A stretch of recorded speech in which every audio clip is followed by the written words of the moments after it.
नमस्कार साथियों, good morning मेरे प्यारे बच्चों। क्रीडोज आईएएस में आप सभी का स्वागत है।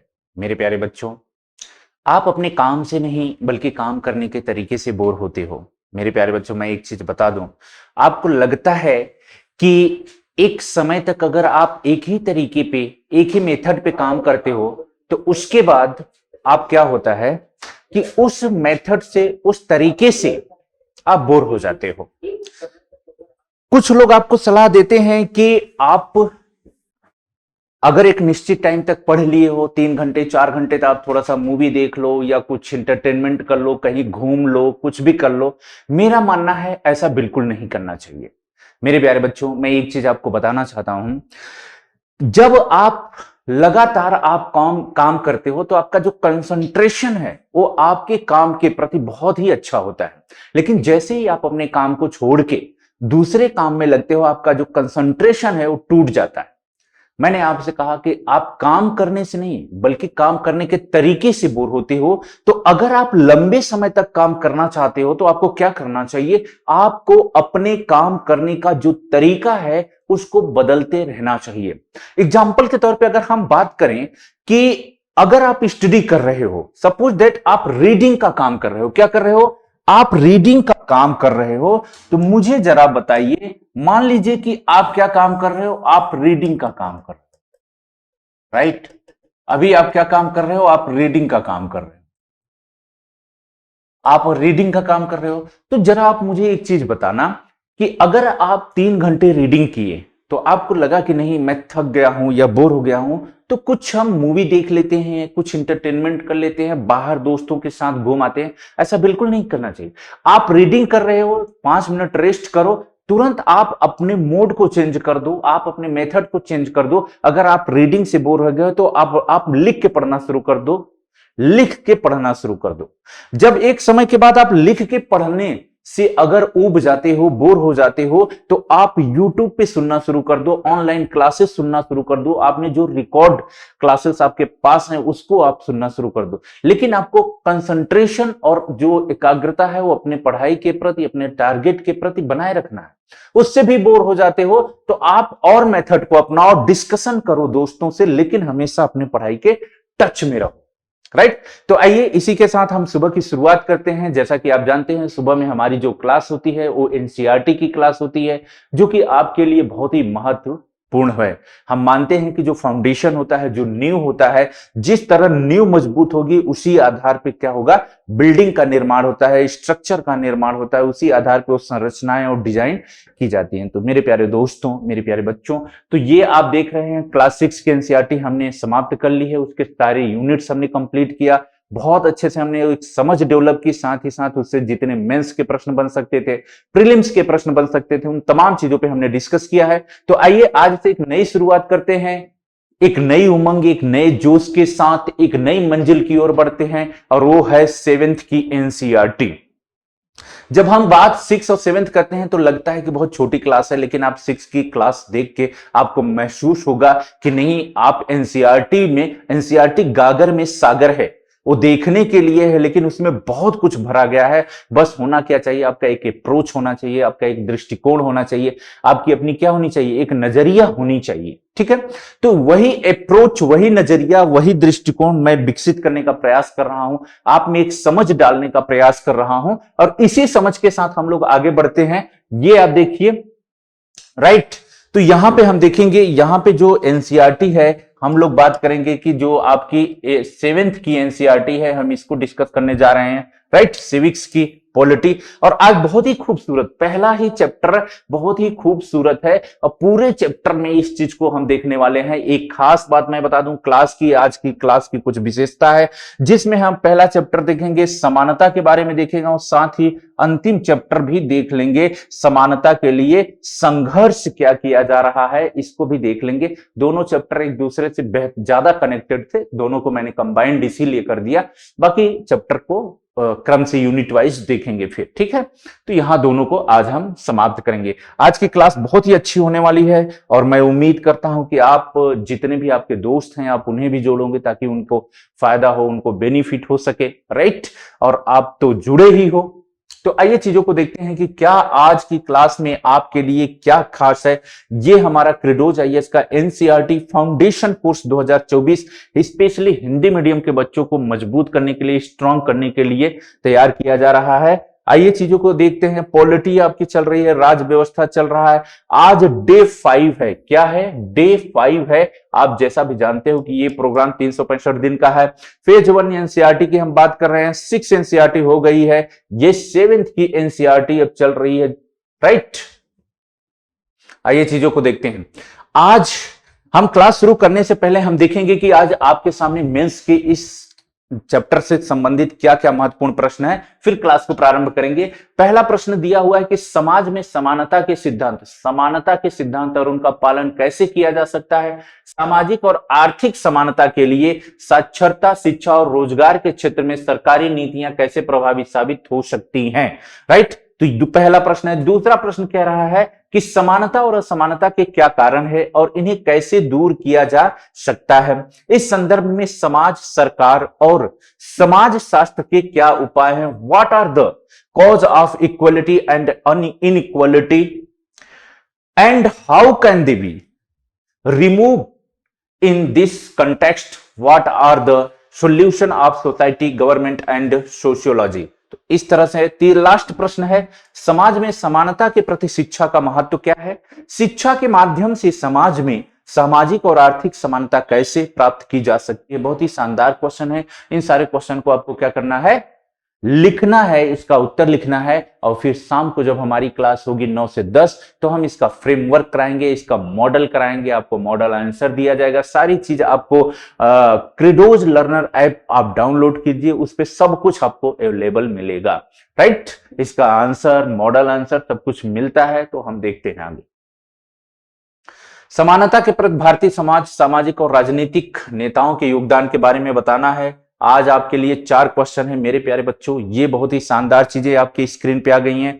आप जैसा देख रहे हो आपके स्क्रीन पे है कि ये जो व्यक्ति हैं ये लाइन में खड़े हुए हैं। आपने देखा यहाँ किसान भी है, यहाँ पे एक महिला भी खड़ी है, यहाँ पे कोई बिजनेसमैन व्यक्ति है वो भी खड़ा है। तो इस तरह विभिन्न प्रकार के लोग क्या है कि एक लाइन में खड़े हुए हैं।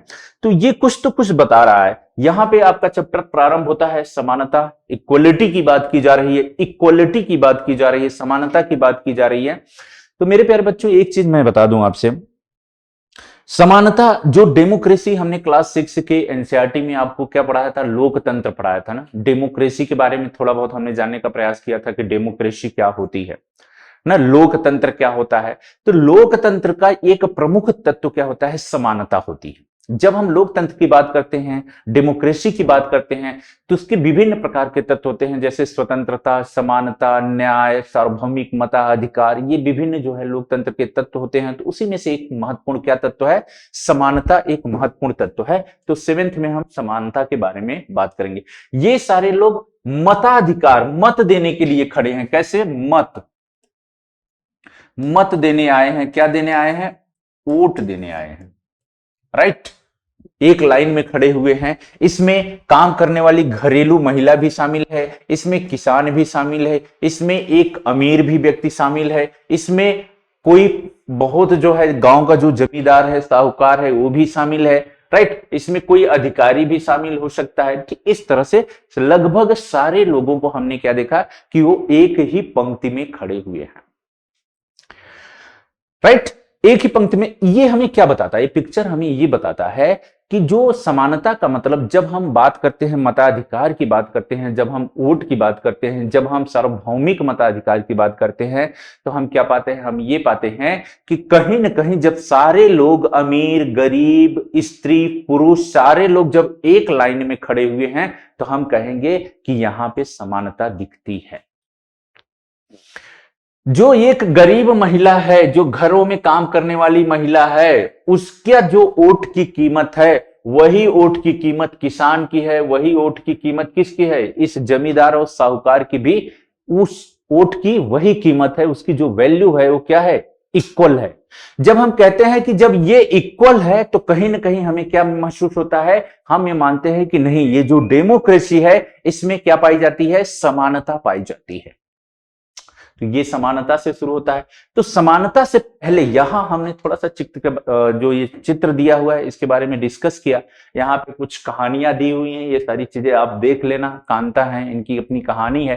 कांता कहती हैं कि अपनी सहेली से, कि अपने दोस्त से, कि देखिए आज जो है, जो गांव के ये साहूकार हैं, जो व्यक्ति हैं, वे भी हमारे साथ क्या है, मतदान में एक लाइन में खड़ी हुई हैं। उन्हें बड़ा अच्छा फील होता है कि हम जो है समान हैं, एक ही लाइन में खड़े हैं, हमारे एक वोट की कीमत और उनके एक वोट की कीमत जो वैल्यू है वो समान है। ऐसा हमारे संविधान ने और ऐसी हमारी जो है कानून व्यवस्था में ये सुविधाएं दी गई हैं, बातें की गई हैं, राइट। तो इस लेकिन बातें कुछ और निकल के आएंगी, आप धीरज रखिए, ऐसा कुछ नहीं है, ठीक है। आइए आगे देखते हैं। अगर मैं आपसे डिस्कस करता हूं समानता से पहले, अगर मेरे प्यारे बच्चों, अगर हम कुछ बातें आपसे डिस्कस करें, अगर मैं कहूं कि समानता से पहले आपको क्या जानने की आवश्यकता है, तो असमानता। पहले हम थोड़ा सा असमानता के बारे में जानने का प्रयास करते हैं कि असमानता क्या होती है। क्या असमानता? असमानता, अगर हम असमानता की बात करते हैं तो असमानता को हम दो भागों में डिवाइड करके समझने का प्रयास करेंगे, राइट। असमानता को दो भागों में, पहले हम देखेंगे प्राकृतिक असमानता। क्या देखेंगे? प्राकृतिक असमानता देखेंगे, प्राकृतिक असमानता देखेंगे, और फिर मानवीय असमानता देखेंगे। क्या देखेंगे? मानवीय असमानता, राइट। जब हम मानवीय या प्राकृतिक असमानता देखते हैं तो प्राकृतिक असमानता क्या होती है मेरे प्यारे बच्चों? प्राकृतिक असमानता का तात्पर्य यहां पे ये होता है कि जो प्रकृति ने हर व्यक्ति को, हर इंसान को, हर व्यक्ति का रूप, रंग, वेशभूषा, कद, काठी क्या बनाया है? अलग बनाया है ना। तो कहीं ना कहीं जब हम प्राकृतिक बात करते हैं, तो अगर हम प्राकृतिक बात करते हैं तो इसमें पहला पॉइंट क्या आ जाएगा? पहला पॉइंट आ जाएगा शारीरिक। आप ये देखोगे कि शारीरिक रूप से लोग क्या हैं? असमान हैं कि नहीं। आप उठा लीजिए, अगर आपके परिवार में, बहुत दूर जाने की आवश्यकता नहीं है, आपके ही परिवार में देख लीजिए, अगर आप ही दो भाई बहन हो, तीन भाई बहन हो, चार भाई बहन हो, चाचा ताऊ के जो बच्चे हैं, एक ही परिवार में जो 6-7 लोग रह रहे हैं, आपके गांव में जो लोग रह रहे हैं, आप देखोगे उनके बीच में ही भिन्नता है। कोई लंबा है तो कोई छोटा है, कोई मोटा है तो कोई पतला है, कोई ज्यादा खूबसूरत है तो कोई कम खूबसूरत है, कोई गोरा है तो कोई सांवला है, कोई काला है। तो विभिन्न प्रकार की असमानताएं देखने के लिए मिलती हैं। तो ये असमानताएं जो होती हैं मेरे प्यारे बच्चों, ये असमानताएं कैसी होती हैं? प्राकृतिक होती हैं। क्या इन्हें आप दूर कर सकते हो? मुझे लगता है बिल्कुल नहीं। जो प्राकृतिक असमानताएं होती हैं उनको दूर नहीं किया जा सकता। कोई व्यक्ति अगर विकलांग पैदा हुआ है तो उनको दूर नहीं किया जा सकता। कोई व्यक्ति अगर मंद बुद्धि पैदा हुआ है तो उसको दूर नहीं किया जा सकता। तो शारीरिक आधार पर जो असमानताएं हैं, कहीं ना कहीं हम उसको क्या मानते हैं? प्राकृतिक मानते हैं। बौद्धिक की अगर हम बात करें तो थोड़ा सा बौद्धिक में थोड़ा सा चीजें संशय में आ जाती हैं, क्योंकि बुद्धि जो है सभी व्यक्ति की लगभग समान होती है। लेकिन अगर हम कह लें कि नहीं, हो सकता है कि मानसिक आधार पे भी कुछ असमानताएं होती हैं। प्रकृति ने कुछ को क्या बनाया है? कुछ को ज्यादा इंटेलिजेंट बनाया है और कुछ को थोड़ा सा, कुछ लोग मंद बुद्धि के होते हैं। तो इसका अर्थ ये कदापि नहीं है कि ये बहुत ज्यादा प्राकृतिक है। इसको मैं प्राकृतिक और मानवी दोनों कह सकता हूं। यह प्राकृतिक भी हो सकती है और यह मानवी भी हो सकती है। कैसे हो सकती है? क्योंकि यह कुपोषण के कारण भी हो सकती है। किसके कारण? कुपोषण के कारण भी। तो कुपोषण तो मानवीय है ना, कि सही से खान पीन, सही से चीजें सही नहीं, लेकिन यह कैसी हो सकती है? प्राकृतिक हो सकती है। यह प्राकृतिक कैसे हो सकती है? डीएनए के माध्यम से हो सकती है, यह आरएनए के माध्यम से हो सकती है। कुछ लोग जन्मजात बहुत ही बुद्धिमान होते हैं, जैसे इसमें कुछ हम ये भी मान लेते हैं कि जैसे एग्जाम्पल के तौर पे मैं आपको बता दूं, किसी की आवाज बहुत खूबसूरत होती है, कोई सिंगर होता है, कोई सिंगर नहीं होता है। तो जो आवाज मिली है गीत गाने की, तो कहीं ना कहीं वो प्राकृतिक है, गॉड गिफ्टेड है। आप कहते हो ना अक्सर अपने लाइफ में कि ये चीजें गॉड गिफ्टेड हैं, यूनिक हैं। तो होता है, कुछ मानसिक स्तर पे भी हो जाता है। अब आ जाइए यहां पे, मेन मुद्दा हमारा यहां से, जब हम मानवीय समानता की बात करते हैं तो सबसे पहले आता है सामाजिक। मानवीय असमानता की बात करते हैं तो हम सामाजिक रूप से असमानता की बात करते हैं। आप जरा मुझे बताइए मेरे प्यारे बच्चों कि जो ये सामाजिक असमानता है, सामाजिक असमानता, जैसे इसे क्या कुदरत ने बनाया है, क्या ईश्वर ने बनाया है? बिल्कुल नहीं बनाया है। आपने ये देखा कि जो सामाजिक असमानता है इसे हमने बनाया है, इंसानों ने बनाया है। अभी जैसे देखिए, मैं टी शर्ट पहना हूं, आप शर्ट पहने होंगे, राइट? एक किस आधार पे है? धर्म, जाति, लिंग, वेशभूषा, हमारी जो संस्कृति है, हमारा जो मूल वंश है, हमारी जो क्षेत्रीयता है, ये विभिन्न आधारों पे असमानताएं हमने डिस्कस किया है। जैसे इसमें इसमें हम क्या शामिल कर सकते हैं? इसमें हम शामिल कर सकते हैं धर्म के आधार पे, इसमें हम क्या शामिल कर सकते हैं? जाति शामिल कर सकते हैं, इसमें हम क्या शामिल कर सकते हैं? लिंग शामिल कर सकते हैं, इसमें हम क्या शामिल कर सकते हैं? वंश शामिल कर सकते हैं, इसमें हम क्या शामिल कर सकते हैं? निवास मूल निवास शामिल कर सकते हैं। तो ये क्या है मेरे प्यारे बच्चों? ये कहीं ना कहीं हम क्या देखते हैं कि सामाजिक असमानताएं कुछ कौन निर्धारित करता है? हम निर्धारित करते हैं, राइट? तो असमानता को समझने के बाद हम समानता पे आते हैं, ठीक है? अब समस्या अब दूसरी क्या होती है? सपोज आर्थिक ले लेते हैं, आर्थिक आर्थिक असमानता। मेरे प्यारे बच्चों, जब आर्थिक असमानता की हम बात करते हैं, जब भी हम आर्थिक असमानता की बात करते हैं तो आर्थिक असमानता में क्या शामिल हो जाएगा? आप जरा मुझे बताएंगे। आर्थिक असमानता में शामिल हो जाएगा अमीर, कोई अमीर है, अमीरी गरीबी, कोई अमीर है और कोई क्या है? गरीब है। किसी के पास संसाधन बहुत ज्यादा है, किसी के पास संसाधन बहुत कम है। तो अमीरी गरीबी के आधार पे आप देखते हैं कि असमानता है। राजनीतिक असमानता हो सकती है, क्या हो सकती है? राजनीतिक असमानता हो सकती है, राजनीतिक असमानता।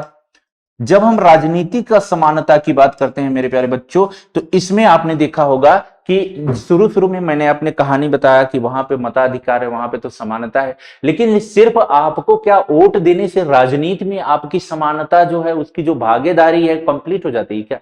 ऐसा बिल्कुल नहीं है। ऐसा है क्या? बिल्कुल नहीं है। आप अपने आसपास नजर उठा कर देख सकते हो आप। तो जो राजनीति का समानता है, तो आज भी मैं आपसे बता दूं, जैसे अगर आप चुनाव में हिस्सेदारी की बात करते हैं, अगर आप हिस्सेदारी की बात करते हैं कि क्या कितनी पद जो है, तो अगर हम लोकसभा की बात करते हैं तो अभी हाल ही में आपने देखा होगा कि लोकसभा में महिलाओं को कितना आरक्षण दिया गया? 33% आरक्षण दिया गया। अगर हम पंचायती की बात करते हैं, पंचायती राज की बात करते हैं, तो उसमें महिलाओं को आरक्षण कितना है? 33% आरक्षण है। कहीं कहीं कितना है?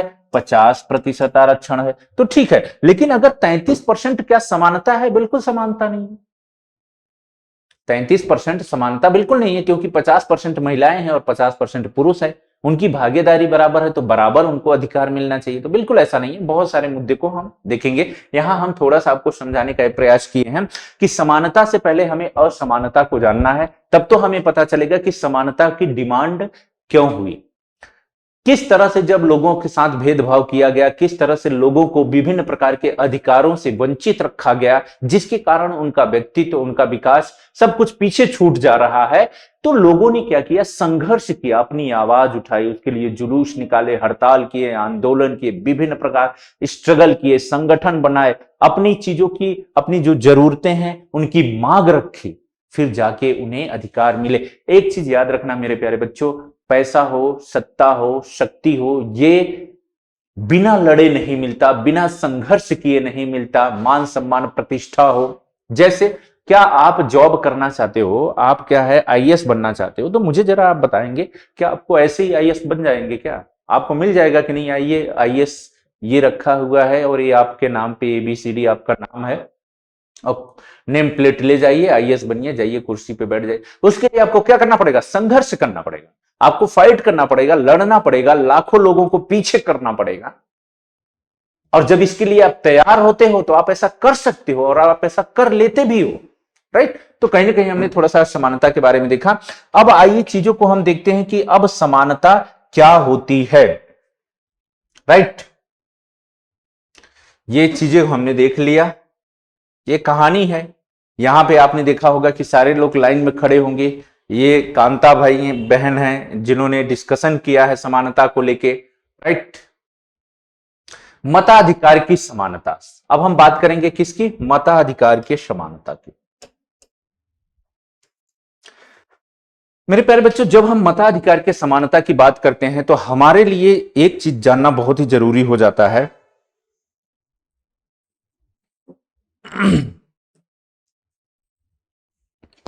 ठीक है, अब आइए प्रॉपर हम आपकी क्लास, हमने असमानता के बारे में पढ़ लिया कि असमानताएं क्या होती हैं, ठीक है। अब मताधिकार के बारे में देखिए, जब हम मताधिकार की बात करते हैं तो एक चीज मैं आपको बता दूं मेरे प्यारे बच्चों, जो मताधिकार होता है इसका मतलब होता है मत देने का अधिकार, यानी वोट डालने का अधिकार।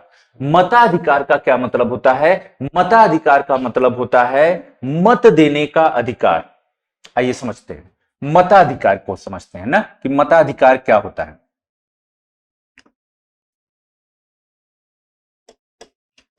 अगर हम मताधिकार की बात करें, मताधिकार क्या होता है, ठीक है। तो अगर मैं आपसे बता दूं कि इसमें क्या होता है, सबसे पहली बात क्या लिखी जाएगी? पहली बात लिखी जाएगी कि मताधिकार का मतलब होता है कि सभी को मत देने का अधिकार है। क्या है? सभी को क्या है? सभी को मत देने का अधिकार है। मत मतलब वोट, वोट देने का क्या है? देने का अधिकार है। सभी को वोट देने का अधिकार है, राइट। इसका मतलब क्या होता है? इसका मतलब होता है राजनीति में भागीदारी भागीदारी का अधिकार, राजनीति में भागीदारी का अधिकार ना। इसका मतलब क्या होता है? इसका मतलब होता है कि प्रत्येक व्यक्ति को, आपको सभी को मत देने का अधिकार है, यानी राजनीति में भागीदारी का अधिकार है। इसका मतलब है सरकार में भागीदारी का अधिकार। किसमें? सरकार में भागीदारी का अधिकार। सरकार में भागीदारी का अधिकार। सरकार में भागीदारी का अधिकार का क्या मतलब है? सरकार में भागीदारी के अधिकार का मतलब है कानून या नियम बनाने में भागीदारी, राइट। तो अगर आप कोई डेमोक्रेसी है, अगर आप मताधिकार की बात करते हो कि हमें जो है वोट देने का अधिकार है। और एक चीज और मैं आपसे बता दूं, अगर हम जब भारत की बात करते हैं मेरे प्यारे बच्चों, भारत में वयस्क मताधिकार की बात की जाती है। किसकी बात की जाती है? एक तो मताधिकार है, लेकिन भारत में क्या है? सार्वभौमिक वयस्क मताधिकार। क्या है? सार्वभौमिक क्या है? वयस्क, सार्वभौमिक वयस्क मताधिकार। सार्वभौमिक वयस्क मताधिकार है, राइट। जब हम सार्वभौमिक वयस्क मताधिकार कहते हैं तो इसका मतलब क्या होता है मेरे प्यारे बच्चों? इसका मतलब होता है कि सभी व्यक्ति को, सार्वभौमिक का मतलब होता है सब जगह और सभी व्यक्तियों को जिनकी उम्र 18 वर्ष प्लस है, उन्हें यह अधिकार, मत देने का अधिकार क्या है? प्राप्त है। इसे आप क्या कहोगे? सार्वभौमिक वयस्क मताधिकार कहोगे। तो हमने देखा कि जो मताधिकार का मतलब क्या होता है कि जैसे इसमें आप में बहुत सारे बच्चे जो है अब मत देते होंगे, बहुत सारे बच्चे अभी मत देने के काबिल हैं, राइट। तो कहीं ना कहीं आप ये सोचिए कि आज आप समझ सकते हैं कि मताधिकार का मतलब क्या होता है। जैसे कोई व्यक्ति वोट देता है, कोई व्यक्ति जाता है, चुनाव लोग लड़ते हैं, चुनाव में आप हिस्सेदारी लेते हो, तो आप जाते हो वहां पे जो बूथ होता है, चुनाव बूथ होता है, वहां पे आप मत देते हो, वोट देते हो। तो इसका क्या मतलब है? तो बहुत ही शानदार तरीके से हमने देखा, मताधिकार का मतलब सभी को पहला वोट देने का अधिकार। अगर हम दूसरी बात करें, एक तो लोगों को देने का अधिकार है। उसके बाद हम बात करें राजनीति, अगर आप मत दे रहे हो, वोट दे रहे हो, तो इसका मतलब क्या है? इसका सीधा सीधा और स्पष्ट अर्थ है कि आप राजनीति में अपने भागीदारी को प्रेजेंट कर रहे हो, आप अपने भागीदारी सुनिश्चित कर रहे हो। इसका मतलब क्या हुआ? राजनीति में भागीदारी का मतलब क्या हुआ? राजनीति में भागीदारी का मतलब होता है कि आप सरकार बनाने में भागीदारी निभा रहे हो। सरकार बनाने में भागीदारी का क्या मतलब होता है? आप कहेंगे कि सर ये सरकार बनाने में हमारी भागीदारी का क्या मतलब होता है? इसका मतलब होता है कि कानून और नियम बनाने में भागीदारी। तो आपके लिए जो कानून और नियम बनाया जाता है, जो भी संसद में निर्माण किया जाता है, वो कहीं ना कहीं अगर मैं आपसे बताऊं तो आपके इच्छा के अनुकूल होता है और उस कानून बनाने में आपकी हिस्सेदारी होती है। इसीलिए आप किसी भी कानून को क्या करते हो? स्वैच्छिक तरीके से आप किसी भी कानून का पालन करते हो। तो ये जो भागीदारी होती है कानून बनाने में, यही कारण है कि आप क्या करते हो? आप स्वैच्छिक रूप से किसी भी कानून का आप क्या करते हो? स्वैच्छिक रूप से अगर कोई भी कानून है तो इसका आप स्वैच्छिक रूप से क्या करते हो? पालन करते हो। तो मेरे प्यारे बच्चों, हमने देखा कि मताधिकार क्या होता है या सार्वभौमिक मताधिकार क्या होता है। तो सार्वभौमिक मताधिकार को भी हमने बहुत अच्छे से समझा कि सार्वभौमिक मताधिकार ये होता है, सभी को मत देने का अधिकार है, जो एक निश्चित उम्र के बाद इसमें यह नहीं होता। सार्वभौमिक मताधिकार को बहुत स्पष्ट तरीके से समझ लीजिएगा मेरे प्यारे बच्चों, मेरे साथियों, कि सार्वभौमिक में यह नहीं होता कि कोई अमीर है तो कोई गरीब है, तो किसी के पास जो है शिक्षा ज्यादा है तो कोई ज्यादा संपत्ति वाला है तो कोई कम संपत्ति वाला है। ये सब चीजें मैटर नहीं करती। कोई सरकारी पोजीशन पे है तो कोई अमीर चंद है, राइट, कोई बड़ा बिजनेसमैन है, ये चीजें मैटर नहीं करती। और यहीं पे क्या आ जाता है मेरे प्यारे बच्चों? यहीं पे आ जाता है क्या? यहीं पे आ जाता है समानता। क्या आ जाती है? समानता आ जाती है। जिस समानता की हम बात कर रहे थे, क्योंकि अब यहां पे अमीर गरीब, जाति पात, लिंग भेदभाव, क्षेत्रीयता, स्त्री पुरुष सब समाप्त हो जाता है। यहां पे कोई सरकारी कर्मचारी की बात नहीं होगी, किसी व्यापारी की बात नहीं होगी, गांव के किसान की बात नहीं होगी, यहां पे किसी महिला की बात नहीं होगी, यहां पे किसी पुरुष की बात नहीं होगी, बल्कि क्या होगी? बल्कि बात होगी कि सभी को एक मत देने का अधिकार है, सभी को एक वोट डालने का अधिकार है। और इस स्तर पे संविधान हमारा जो भारतीय इंडियन कॉन्स्टिट्यूशन है, भारतीय जो संविधान है, भारत में जो कानून है, वो कहती है कि सभी लोग क्या है? बराबर हैं, मताधिकार सभी को मिलेगा। समझ में आ गई बात? बहुत ही आसानी से मुझे लगता है कि आपके चीजें समझ में आ रही हैं। अगर हम समानता की अब बात करते हैं कि अभी हमने देख लिया कि ये समानता है, हमने देखा, पहले हमने क्या देखा मेरे प्यारे बच्चों? हमने देखा कि असमानताएं कैसे फैली।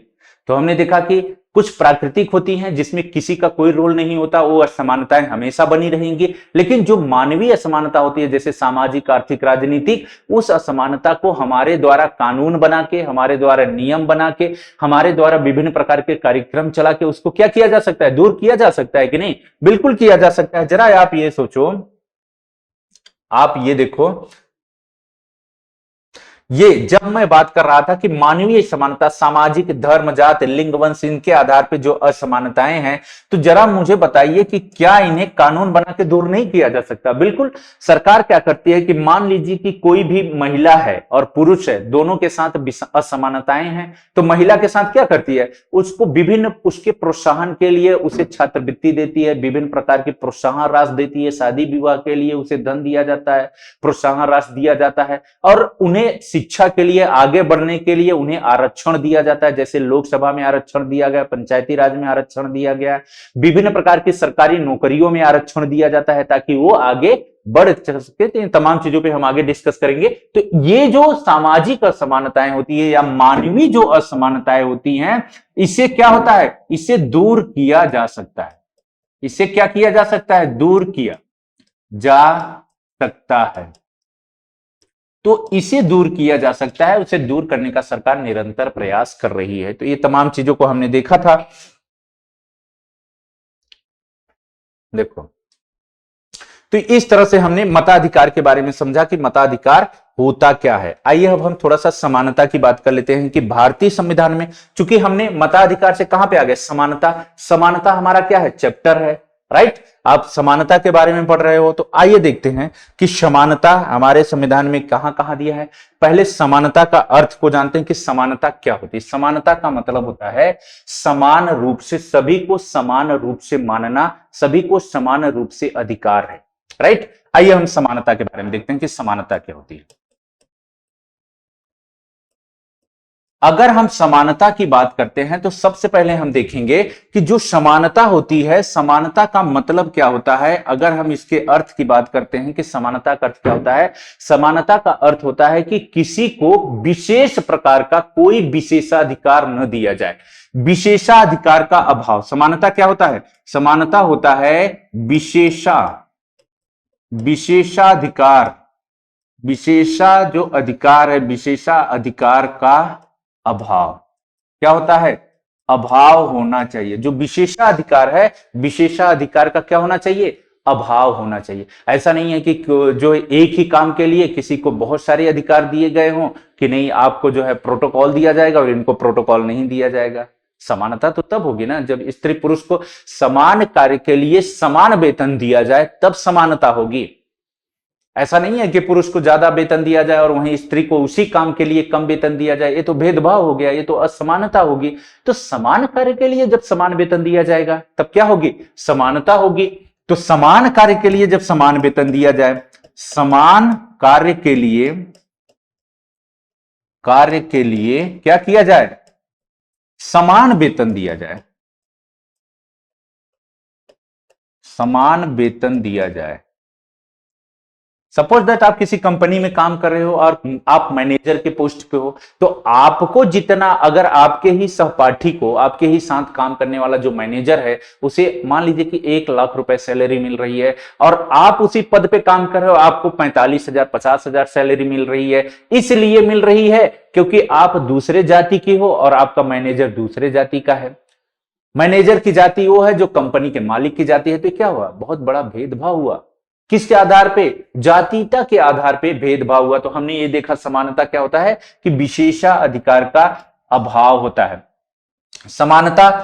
अब थोड़ा सा हम देखते हैं कि क्या संवैधानिक प्रावधान है समानता के लिए, संविधान में कुछ उल्लेख है। अगर हम अपने संविधान की बात करते हैं तो संविधान में क्या है, संविधान में इसके लिए कुछ प्रावधान किए गए हैं, बिल्कुल किए गए हैं। कौन कौन से प्रावधान, जैसे अगर हम बात करें आर्टिकल की, अगर हम अनुच्छेद की बात करते हैं, अगर हम किसकी बात करते हैं, अनुच्छेद की बात करते हैं, तो अनुच्छेद 14 से लेके 18 तक किसकी बात करता है, समानता की बात करता है, समानता के अधिकार की बात करता है, समानता के अधिकार की बात करता है।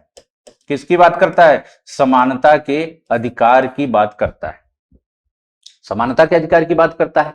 अब सवाल उठता है कि ये अधिकार क्या होते हैं, फंडामेंटल राइट्स क्या होते हैं, राइट। आपके मूल अधिकार क्या होते हैं। तो मेरे प्यारे बच्चों, जब आप संविधान आगे चल के जैसे जैसे हमारी क्लास बढ़ेगी, चीजों को हम डीप ले जाएंगे। लेकिन आपको मैं यहां बता देता हूं, यहां पे मैं आपको बता देता हूं कुछ खास बातें कि जो अधिकार होते हैं मेरे प्यारे बच्चों, जैसे अधिकार क्या है, मूल रूप से आपके इस समय जो है 6 अधिकार हैं, राइट। कुल कितने हैं, 6 अधिकार हैं। अगर हम फंडामेंटल राइट की बात करते हैं तो आपके फंडामेंटल राइट जो 6 हैं, पहले आपका क्या है, सबसे पहले आपका ही शुरू होता है किसका, समानता का अधिकार। किसका, समानता का अधिकार, समानता का अधिकार शुरू होता है। समानता का अधिकार यह किस आर्टिकल में है, अगर हम कहें तो यह 14 से 18 के बीच में है। फिर क्या है, स्वतंत्रता है, स्वतंत्रता का अधिकार क्या है, स्वतंत्रता का अधिकार है। स्वतंत्रता का अधिकार किस में है, यह आपका आर्टिकल 19 से 22 है, स्वतंत्रता का अधिकार। उसके बाद स्वतंत्रता के बाद हम शोषण के विरुद्ध अधिकार, क्या है, शोषण, शोषण के विरुद्ध, शोषण के विरुद्ध अधिकार है। शोषण के विरुद्ध आपका अधिकार है, तो यह किस आर्टिकल में है, यह 22, यह 23 और किस में, 24 आर्टिकल में है मेरे प्यारे बच्चों, राइट। किस में है, 23 और 24। शोषण के विरुद्ध, तो यह 23 और 24 आर्टिकल में है। उसके बाद धर्म, धर्म की स्वतंत्रता या धर्म का अधिकार, धर्म का अधिकार आप लीजिए, धर्म का अधिकार,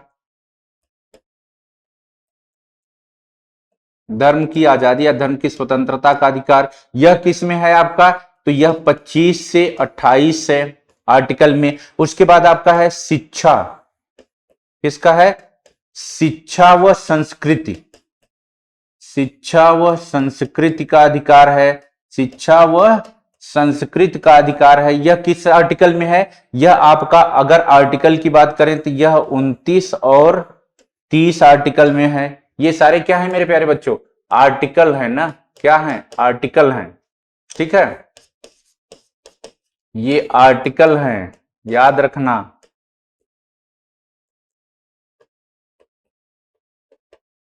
उसके बाद आपका है सबसे ज्यादा जो इंपॉर्टेंट है वो है आपका कि जो भी ये सारे अधिकार हैं उनको लागू करने का अधिकार है, उनको जो है वो करने का अधिकार है।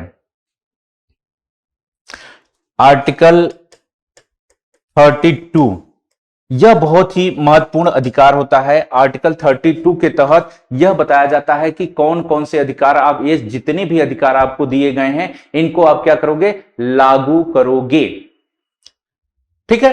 तो ये सारे अधिकार आपको दिए जाते हैं। तो इसी में से हम किस पे बात कर रहे थे, समानता के अधिकार की बात कर रहे थे। किसकी बात कर रहे थे, समानता के अधिकार की बात कर रहे थे। तो हमने देखा कि विशेषाधिकार जो है उसका अभाव होता है। एग्जाम्पल के तौर पे हमने लिया था कि अगर मान लीजिए कि काम करने का कोई भी व्यक्ति काम कर रहा है तो उसको इस तरह से समान पद पे काम कर रहा है तो समान अधिकार दिया जाएगा, ठीक है। ये तमाम चीजें हमने डिस्कस की। आइए आगे चीजों को देखते हैं कि आगे क्या है। अगर हम ये आपसे बात करें कि किन आधारों पे असमानता निर्धारित की जाती है, वे कौन कौन से आधार हैं जिनके आधार पे असमानता निर्धारित की जाती है, तो आप मुझे जरा बताना किन आधारों पे असमानता निर्धारित की जाती है, ठीक है। आप मुझे बताने का प्रयास करना कि जो असमानता है,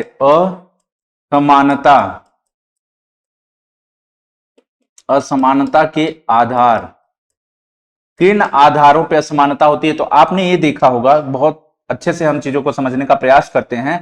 आपने क्या देखा है, आपने ये देखा होगा कि धर्म के आधार पे, धर्म के आधार पे लोग क्या करते हैं, असमानता फैलाते हैं। धर्म के आधार पे, जैसे कोई हिंदू है तो कोई मुस्लिम है, कोई सिख है, कोई ईसाई है, तो धर्म के आधार पे असमानता होती है कि नहीं, बिल्कुल। यह हिंदू है तो इसे ज्यादा हम प्रोटेक्शन देंगे, इसे हम ज्यादा लाभ देंगे, मुसलमान है इसे हम कम देंगे, यह सिख है इसे इसके साथ ऐसा भेदभाव होगा, इसके साथ। तो धर्म के आधार पे हम भेदभाव करते हैं कि नहीं, बिल्कुल करते हैं। हम जाति के आधार पे भेदभाव करते हैं कि नहीं, जाति के आधार पे हम भेदभाव करते हैं कि नहीं, बिल्कुल करते हैं। कि यह जो है किस जाति का है, तो यह दलित वर्ग में आता है, तो यह एससी में आता है, या ओबीसी में आता है, या सवर्ण जाति में आता है। तो जाति के आधार पे हमारे समाज में हमेशा से क्या होता रहा है, भेदभाव होता रहा है, असमानताएं, गैर बराबरी का दर्जा दिया जा रहा था ना, ठीक है। पहले हमारा समाज बहुत ही जटिल था। पहले जो दलित वर्ग है, जो नीचे के वर्ग है, नीचे की जो जातियां या नीच जातियां जिसे आप कह सकते हो, ये सब फालतू बातें हैं। लेकिन पहले क्या था कि उन्हें कुएं से पानी पीने के लिए पानी तक नहीं लेने दिया जाता था, अगर वो मंदिर में भी प्रवेश नहीं कर सकते। तो ये सारी समस्याएं थी, लेकिन अब ऐसा नहीं है। हमारे यहाँ संविधान बन चुका है, कानून बन चुके हैं, नियम बन चुके हैं, उनके लिए दंड की व्यवस्था की गई है। तो अब ऐसा बहुत कम है देखने के लिए, लेकिन मिलता है। अभी हम डिस्कस करेंगे आपसे। धर्म है, जाति है, और किस आधार पे हम देखते हैं, लिंग के आधार पे देखते हैं कि यह लड़की है या लड़का है, या स्त्री है, पुरुष है। इस आधार पे भी हम भेदभाव देते हैं। एक माँ को ही देख लीजिए, लड़कियों को खाने में दूध कम मिलता है, लड़कों को ज्यादा मिलता है। जो पौष्टिक चीजें होती हैं वो ज्यादा लड़कों को दी जाती हैं, लड़कियों को कम दी जाती है। तो कहीं ना कहीं भेदभाव पहले से ही लड़कियों के साथ किया जाता है। तो लिंग के आधार पे भी भेदभाव किया जाता है। तो धर्म, जाति, लिंग, और किस आधार पे भेदभाव किया जाता है, अगर मैं आपसे बता दूं तो वंश के आधार पे। किस आधार पे, वंश के आधार पे किया जाता है कि कौन किस, और किस आधार पे होता है, निवास के आधार पे होता है। किस आधार पे होता है? निवास के आधार पे होता है कि आप रहने वाले कहाँ के हो, यानी मूल निवास के आधार पे होता है। सपोज दैट, मान लीजिए इसे हम क्षेत्रीयता कहते हैं। जैसे मान लीजिए कि कोई नॉर्थ ईस्ट का है, नॉर्थ ईस्ट का जब आपके यहाँ आता है, जैसे उत्तर भारत में वो आया या दक्षिण भारत में गया, दक्षिण भारत के लोग उत्तर भारत में आए, उत्तर भारत के लोग दक्षिण भारत में गए, नॉर्थ ईस्ट के इधर आए, कोई पंजाबी आया, तो कहीं हम कहते हैं अच्छा ये वहां के रहने वाले हैं, तो उसके साथ कहीं ना कहीं असमानता से साथ हम पेश आते हैं, भेदभाव करते हैं विभिन्न प्रकार। अपने लोगों के साथ आप अच्छा फील भी करते हो, कंफर्ट भी फील, ह्यूमन नेचर है। देखो मैं एक चीज बताऊं, यह ह्यूमन स्वभाव है कि वो एक जैसे कपड़े पहने हुए व्यक्ति के साथ अच्छा फील करता है, एक तरह के रंग रूप वाले व्यक्ति के साथ अच्छा फील करता है। उसे जैसे ही पता चलता है कि मेरे धर्म का है, मेरे जाति का है, मेरे एक ही लिंग का है, एक एक क्षेत्र के हैं हम, तो एक अलग कनेक्शन होता है, एक अलग लगाव होता है। आप अमेरिका में अगर कोई आपको इंडियन रेस्टोरेंट मिल गया तो वहां आपका खाने का मजा ही कुछ और होगा, आपको एक अपनापन फील होगा कि नहीं यार ये भारतीय हैं, उनसे हमारी मुलाकात हुई, उनसे हमारी दोस्ती हुई, तो कहीं ना कहीं वो एक क्षेत्रीयता हो जाती है, एक देश के आधार पे आप में मित्रता के भाव पैदा हो जाते हैं, एक सम्मान पद, ऑटोमेटिक सम्मान पैदा हो जाता है। तो ये सारी, लेकिन वहां के लोग क्या कहेंगे, ये इंडियंस हैं, तो बहुत सारी चीजें हैं। तो इन आधार पे क्या होता है कि भेदभाव किया जाता है, गैर असमानता की बात की जाती है, जातीयता के आधार पे भी की जाती है ना, जाति व्यवस्था, ये बहुत ही खतरनाक चीजें होती हैं। ठीक है, तमाम चीजों को हम आगे डिस्कस करेंगे। आइए देखते हैं कि क्या चीजें और शामिल हैं आपके में।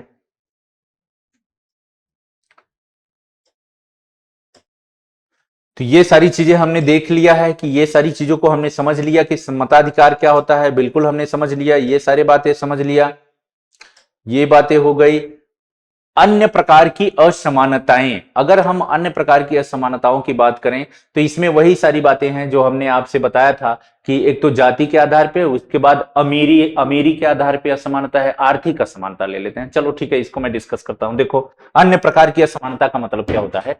अन्य प्रकार की असमानता का मतलब होता है, अगर हमने क्या ले लिया, आर्थिक ले लिया, क्या ले लिया, आर्थिक ले लिया, क्या ले लिया, आर्थिक ले लिया। तो आर्थिक आधार पर असमानताएं क्या होती हैं कि कोई अमीर है, कोई गरीब है कि नहीं है? बिल्कुल है। एग्जाम्पल के तौर पे हम लेते हैं, एक ग्रामीण व्यक्ति ले लेते हैं, ग्रामीण क्षेत्र, और एक हम शहरी क्षेत्र ले लेते हैं। क्या ले लेते हैं? शहरी क्षेत्र ले लेते हैं। तो जरा मुझे बताना, जैसे ग्रामीण क्षेत्र में क्या जातीयता नहीं है, अमीरी गरीबी नहीं है? बिल्कुल है। ग्रामीण क्षेत्र में, गांव में तो जाति व्यवस्था बहुत हावी हुई है। शहर में आपको पहली बार लगेगा कि नहीं, शहर में जाति व्यवस्था नहीं है, लेकिन शहर में भी जाति व्यवस्था। अगर आप विवाह, आप देखो न्यूज़पेपर उठाना, शहर में न्यूज़पेपर उठाना, तो आप देखोगे कि विवाह के लिए एक कॉलम आता है, उसमें लिखा रहता है कि मुझे योग्य वधू चाहिए, मुझे योग्य वर चाहिए, और उसमें लिखा रहता है कि ये क्षत्रिय कुल का होना चाहिए, तो ब्राह्मण कुल का या वैश्य कुल का, किस जाति का है, वो तमाम बातें उसमें लिखी रहती है, योग्यता लिखी रहती है, एज लिखा रहता है, जिसे आप कहते हो राइट।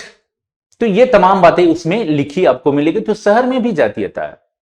बायोडेटा कहते हो, शादी के लिए आजकल तो बायोडेटा जाता है भाई। आपकी योग्यता पहले आप अपनी साबित करो, आपका एक सर्टिफिकेट देखा जाएगा, तब आपका विवाह होगा, नहीं तो विवाह नहीं होगा। सुन ध्यान, तो आप अपनी योग्यता को बढ़ाइए।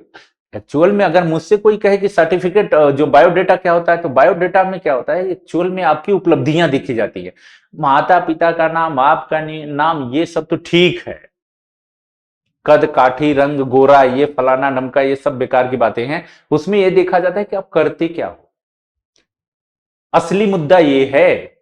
तो कहीं ना कहीं वो जो आपकी उपलब्धियां हैं उसका उल्लेख होता है। तो सब जगह जो होता है भेदभाव होता है।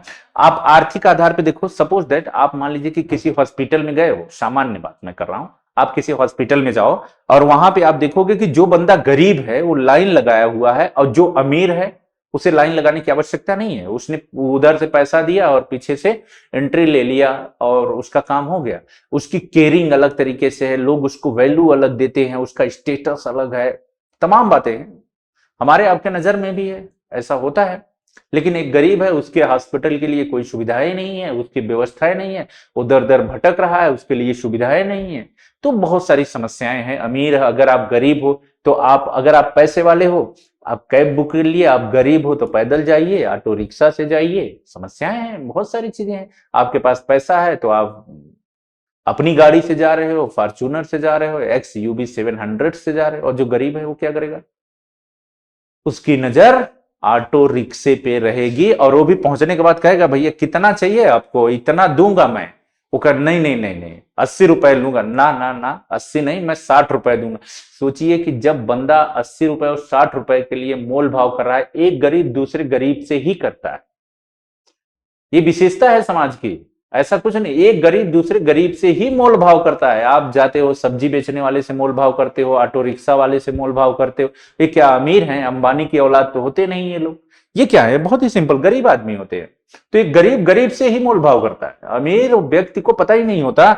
जैसे ही आप गए कहीं पे, अगर पूछा कि भाई क्या रेट है, क्या भाव है, स्पष्ट हो जाता है कि आपकी जेब में पैसे की कमी है, इसीलिए भाव आप पूछ रहे हो। साइकोलॉजी है। आप कहोगे कि नहीं ये तो मेरा राइट है, आपका अधिकार है। तो अधिकार इसीलिए दिए जाते कि जब आपके पास किसी चीज की कमी हो तो आप अपने अधिकार का इस्तेमाल कर लो, इसीलिए अधिकार दिए जाते हैं जी। अधिकार जो पैसे वाले होते हैं, अमीर होते हैं, जिनकी पोजीशन अलग होती है, उन्हें अधिकार की जरूरत नहीं होती। एग्जाम्पल के तौर पे देखो, भारत में हिंदू, मुस्लिम, सिख, ईसाई, जैन, यहूदी, ये सब पारसी वगैरह हैं। कभी आपने ये जो पारसी हैं, बौद्धिज्म हैं, इनको कभी आपने, ये भी तो अल्पसंख्यक हैं, मुसलमान जबकि अल्पसंख्यक नहीं है, लेकिन ये पारसी क्यों नहीं अल्पसंख्यक अपने आप को क्यों आंदोलन नहीं करते? जैनिज्म क्यों आंदोलन नहीं करते? बौद्धिज्म क्यों आंदोलन नहीं करते? सिख क्यों आंदोलन नहीं करते? ये क्यों नहीं करते? क्यों? क्योंकि ये बहुत ज्यादा संपन्न है। पारसी, रतन टाटा क्या है? पारसी है। जितने बड़े बड़े बिजनेसमैन हैं सब पारसी हैं। बिजनेसमैन जैन जितने हैं वो सब बिजनेसमैन हैं। तो इनके पास इतना पैसा है कि इन्हें अधिकार की आवश्यकता ही नहीं है, इन्हें अधिकार स्वतः मिल जाते हैं। लेकिन मैंने आपसे कहा कि जब आपके पास कमी होगी तभी उसी की पूर्ति के लिए आपको राइट्स दिए गए। तो जैसे मुसलमान है, मुसलमान का जो है लगभग अशिक्षित है, ज्यादातर मुसलमान गरीब हैं। फिलहाल अब इंडिया में ऐसी स्थिति नहीं है। मुसलमानों की स्थिति इंडिया में मुझे लगता है बहुत ही अच्छी है। पाकिस्तान वगैरह में तो हालत खराब है। तो लेकिन ये फाइट करते हैं, कहते हैं ये मेरा राइट है, ये मुझे चाहिए, ये मुझे चाहिए। क्यों चाहिए भाई? क्योंकि इनके पास किसी चीज की कमी है, इसीलिए गवर्नमेंट ने अधिकार दिया है कि नहीं आप अल्पसंख्यक में हो, ये सारी चीजें आपकी राइट है, आप आवाज उठा सकते हो। राइट? तो ये तमाम चीजें हैं। आइए चीजों को आगे देखते हैं कि और क्या है आपके लिए। तो ये बहुत ही शानदार चीजें हैं। ये मैं कहानी पढ़ूंगा ओम प्रकाश वाल्मीकि साहब की। ये जूठन है, एक कहानी है ये ओम प्रकाश वाल्मीकि साहब की। तो ये कहानी में ये कहते हैं कि ये छोटी उम्र के थे, बच्चे थे। तो ये जब स्कूल जाते थे तो इनके साथ भेदभाव हुआ, असमानता हुई। कैसे हुई? इनके साथ भेदभाव ऐसे हुआ मेरे प्यारे बच्चों कि जो गांव के हेडमास्टर थे, टीचर साहब थे, इनके शिक्षक थे, वे सारे बच्चे पढ़ रहे थे। इनसे कहे कि ऐसा करो कि ये जो मैदान है ना, पहले इसकी सफाई करो आप। तो ये उस समय चौथी क्लास में थे, तो सफाई करने लगे। सफाई 1 दिन 2 दिन किए तो बाकी सारे बच्चे पढ़ रहे हैं, इनको देख के हंस रहे हैं, मुस्कुरा, इन्हें बहुत ही बुरा लग रहा है। इनका जो सम्मान है, आत्मसम्मान है, जो गरिमा है, उसको ठेस पहुंच रहा है। राइट? तो इन्हें बड़ा बुरा लगता था कि नहीं यार ये मेरे साथ क्यों हो रहा है। तो इन्हें बाद में समझ में आया कि अच्छा ये जाति का फैक्टर है। ये वाल्मीकि थे, मतलब छोटी जाति के थे। तो इसीलिए मास्टर साहब ने कहा कि आप क्या करो, ऐसा करो कि आप जाके जो है मैदान की सफाई करो। ठीक है? और जो बड़े लोग हैं, जो बड़े जाति के लोग हैं, वे अपने पढ़ रहे थे, जैसे क्षत्रिय है, ब्राह्मण है, अदर जाति के लोग पढ़ रहे। तो इन्हें इनके आत्मसम्मान को ठेस पहुंचा। ये बहुत ही अच्छे लेखक हैं, एक विद्वान आदमी है। इनकी एक आत्मकथा है जूठन। राइट? तो इनके पिताजी वहां से गुजर रहे थे, तो उन्होंने देखा कि मेरा बच्चा क्या कर रहा है, सफाई कर रहा है, बाकी बच्चे पढ़ रहे हैं। तो ये जो है टीचर के ऊपर इनके पिताजी गुस्सा करते हैं और विरोध प्रकट करते हैं अपना कि नहीं तुम ठीक नहीं कर रहे हो, तुम हमारे साथ भेदभाव कर रहे हो। जबकि हमारा संविधान हमें क्या दिया है? हमारा संविधान हमें समानता का अधिकार दिया है कि आप किसी भी प्रकार का भेदभाव नहीं कर सकते हो। ठीक है? लेकिन हो रहा था, होता क्या है कि सच अलग है। संविधान का आप जब प्रस्तावना पढ़ेंगे, प्रियम्बल पढ़ेंगे, तो उसमें अवसर की समानता की बात की गई। किसकी समानता? अवसर की समानता और प्रतिष्ठा की बात की गई है, आपकी गरिमा की बात की गई है। तो चीजों को हम आगे डिस्कस करेंगे। तो ये वाल्मीकि साहब की कहानी है, ये सारी चीजें हैं। आ जाओ आगे देखते हैं। मानवीय गरिमा का मूल्य, ये क्या मैटर है भाई? मानवीय गरिमा का क्या मूल्य है? ये प्रियम्बल में भी आपका उल्लेख है, जब आप प्रियम्बल पढ़ोगे, प्रस्तावना पढ़ोगे, तो उसमें भी गरिमा और बंधुता जैसी एक बात की गई है। तो गरिमा क्या शब्द होता है जी?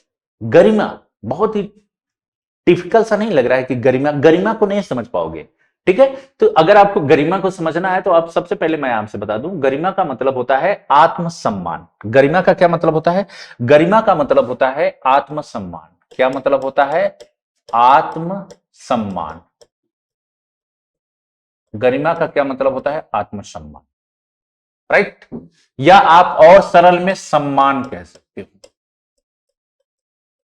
एक्चुअल में क्या होता है कि हर व्यक्ति, वह चाहे किसी भी जाति का हो, किसी भी धर्म का हो, किसी भी लिंग का हो, कहीं किसी भी क्षेत्र का, हर व्यक्ति को आत्मसम्मान से जीने का अधिकार है।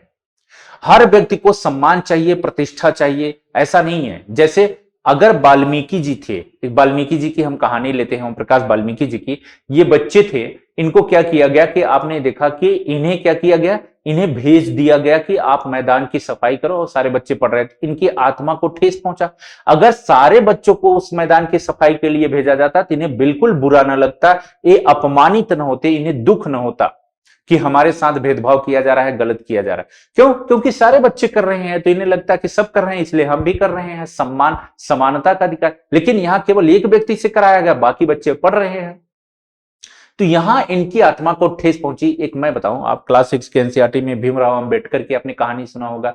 भीमराव अंबेडकर साहब क्या थे कि अपने भाई बहनों के साथ वो एक जगह से दूसरी जगह अपने गांव के लिए निकले थे। तो जिस स्टेशन पे रुके थे वहां रात हो गई थी, उन्हें ट्रेन नहीं मिल रही थी, उनके पिताजी आए नहीं लेने के लिए, ज्यादा तो ये बहुत परेशान थे। तो वहां का जब टीटी स्टेशन मास्टर आके पूछता है कि आप लोगों को जाना कहाँ है, तो ये बताते हैं कि हमें इस गांव में जाना है, ट्रेन अभी आई नहीं है, कैसे जाना है।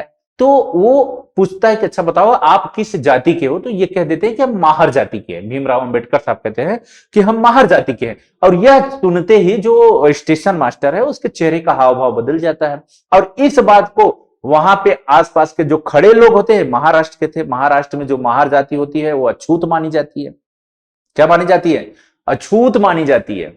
तो वहां के जो लोग वहां पे जो खड़े थे उन्होंने कहा कि यार ये माहर जाति का है। लोग बैलगाड़ी में भी अधिक पैसा देने के बावजूद भी अंबेडकर साहब को नहीं बैठाया। क्यों? क्योंकि वहां जातीयता के आधार पे भेदभाव था, जातीयता के आधार पे उनके साथ गलत किया जा रहा था। तो उनकी आत्मा बहुत दुखी हुई। उन्हें एहसास हुआ कि हमारी जो गरिमा है, हमारा आत्मसम्मान है, हमारा सम्मान है, उसको ठेस पहुंचाया गया। तो मैं आपसे बता दूं प्यारे बच्चों, यह प्रस्तावना में भी और साथ ही साथ फंडामेंटल राइट्स में भी डिस्कस किया गया है कि आप जो है गरिमा का ख्याल रखोगे। छुआछूत की भावना या इस प्रकार की जातीयता के भावना से आपको ऊपर उठना पड़ेगा। इसके लिए भारत सरकार ने कानून बना दिए, नियम बना दिए। तो गरिमा का मतलब आपको समझ में आ गया होगा कि गरिमा का मतलब होता क्या है। गरिमा का मतलब सम्मान होता है, ठीक, आत्मसम्मान होता है। ये थोड़ा सा पिक्चर में आपको दिखाया गया है, बहुत ही शानदार सीन दिखाया गया है। इसकी कहानी यह है कि आपने दीवार मूवी देखी होगी अमिताभ साहब की। तो ये एक बच्चा जूता पॉलिश करता है और एक जो विलन आता है वो अपना जूता पॉलिश करवाता है और उसे सिक्के फेंक देता है, 2 रुपए उसे फेंक के देता है। तो बच्चा खड़ा होकर कहता है मैं गिरे हुए पैसे नहीं लेता, मैंने काम किया है, मुझे पैसे से उठा के सम्मान से मेरे हाथ में दो। क्यों? यहां सम्मान की बात हुई कि अगर आप ये सोच रहे होगे कि मैं काम कर जूते पॉलिश का काम कर रहा हूं तो इसका अर्थ है कि आप मुझे पैसे फेंक को दोगे, तो मैं नहीं लूंगा। कि मेरे आत्मसम्मान की बात है, गरिमा की बात है, मुझे पैसे सम्मान से मेरे हाथ में दो, मैं अपने काम का पैसा ले रहा हूं। तो इससे भी थोड़ा सा ये मिल जाता है। यहाँ पे पिक्चर डाला गया है, ये तमाम चीजें हमने देख लिया। भारतीय लोकतंत्र में समानता, अगला चैप्टर है। पॉइंट है कि भारतीय लोकतंत्र में अगर हम समानता की बात करते हैं मेरे प्यारे बच्चों की, भारतीय जो लोकतंत्र है उसमें समानता की अगर हम बात करें तो देखिए, आइए हम बात करते हैं थोड़ा सा समानता के बारे में, ठीक है। समानता जो होती है मेरे प्यारे बच्चों, समानता के कौन कौन से आधार होते हैं, ठीक है। समानता के आधार, अगर हम समानता के आधार की बात करते हैं कि समानता के क्या क्या आधार होते हैं, ठीक है। समानता के आधार, समानता के आधार की अगर हम बात करते हैं तो सबसे पहले क्या आता है? सबसे पहले आता है कि आपने देखा होगा कि कानून के समक्ष समानता। क्या आता है? कानून के समक्ष समानता। कानून के समक्ष समक्ष समानता, कानून के समक्ष समानता। तो कानून के समक्ष समानता या कानून का समान संरक्षण, कानून के समान संरक्षण।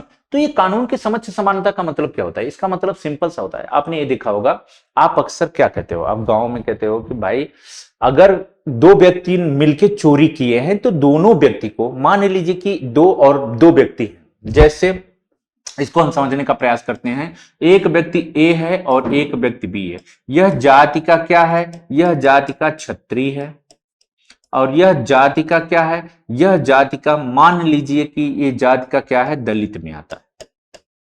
दलित शब्द को मैं डिस्कस करूंगा, किसी भी मैं जाति का नाम लेना ठीक नहीं है, ठीक है, दलित जाति का। अब इन दोनों ने क्या किया? दोनों ने मिलके क्या किया है? चोरी की। दोनों ने चोरी की है। तो अब ऐसा नहीं है कि इस व्यक्ति को सजा 2 वर्ष दिया जाए, 2 वर्ष की सजा दी जाए और इस व्यक्ति को 5 वर्ष की, ऐसा बिल्कुल नहीं है। समान काम के लिए, समान अपराध के लिए क्या होगा? समान व्यवहार किया जाएगा।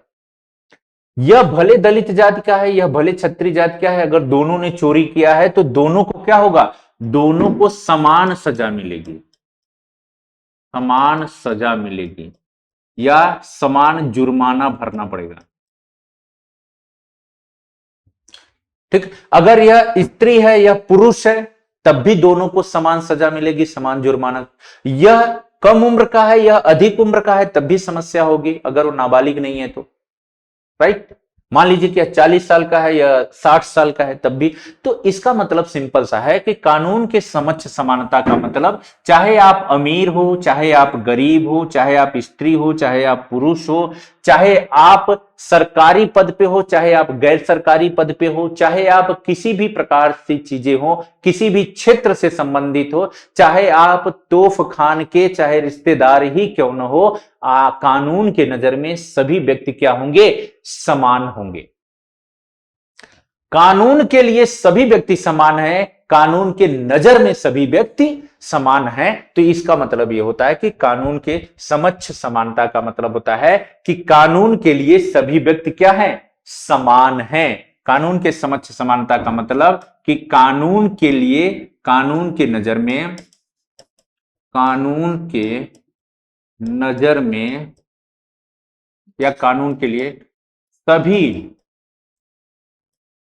समान है, चाहे वो अमीर हो, गरीब हो, किसी सरकारी पद पे हो, गैर सरकारी पद पे हो, चाहे वो राजनीति से जुड़ा हो या गैर राजनीति से जुड़ा हो, आम इंसान हो या स्पेशल हो, सब कानून के नजर में एक जैसे होंगे। किसी भी अपराध के लिए अलग अलग बिल्कुल नहीं है ना।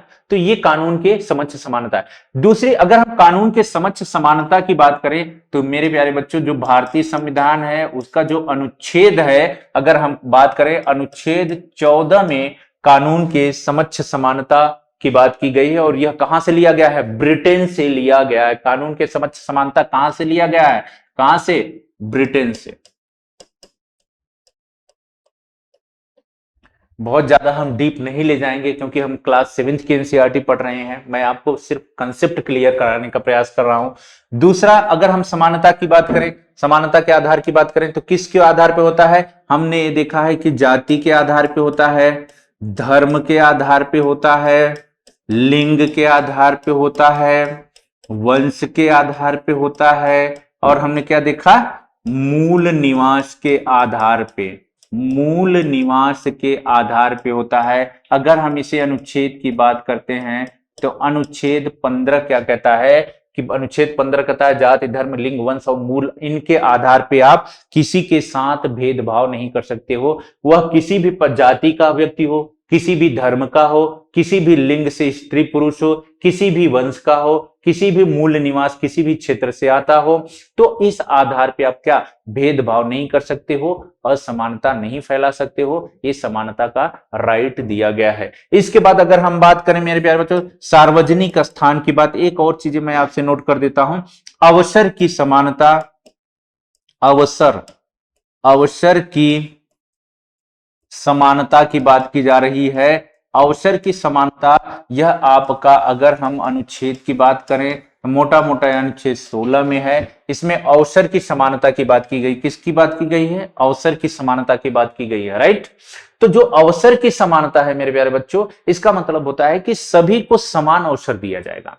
जैसे मान लीजिए कि आप आईएएस का प्रिपरेशन कर रहे हो, तो आईएएस की तैयारी कर सारे बच्चे कर रहे हैं और सबको अवसर है कि वो एग्जाम में बैठ सकते हैं, चाहे वो किसी भी जाति, धर्म, वंश, लिंग, रूप, समुदाय, क्षेत्र कहीं से भी हो। वो क्या कर सकते हैं कि अगर उसमें एक निश्चित योग्यता दी गई है कि अगर आप ग्रेजुएट हो किसी भी विश्वविद्यालय से मान्यता प्राप्त, तो आप यूपीएससी का पेपर दे सकते हो, आप आईएएस आईपीएस बन सकते हो। सभी को समान अवसर दिया जाएगा पढ़ने का, लिखने का, आगे बढ़ने का। ऐसा नहीं है कि इसमें कोई एक ही जात के लोग फॉर्म भरेंगे, एक ही धर्म के लोग फॉर्म भरेंगे, ऐसा बिल्कुल नहीं है। अगर आप भारत के नागरिक हो, किसी भी जाति, लिंग, धर्म से संबंध रखते हो, तो आप फॉर्म भर सकते हो, ठीक है। इसके बाद अगर हम सार्वजनिक स्थान की बात करें,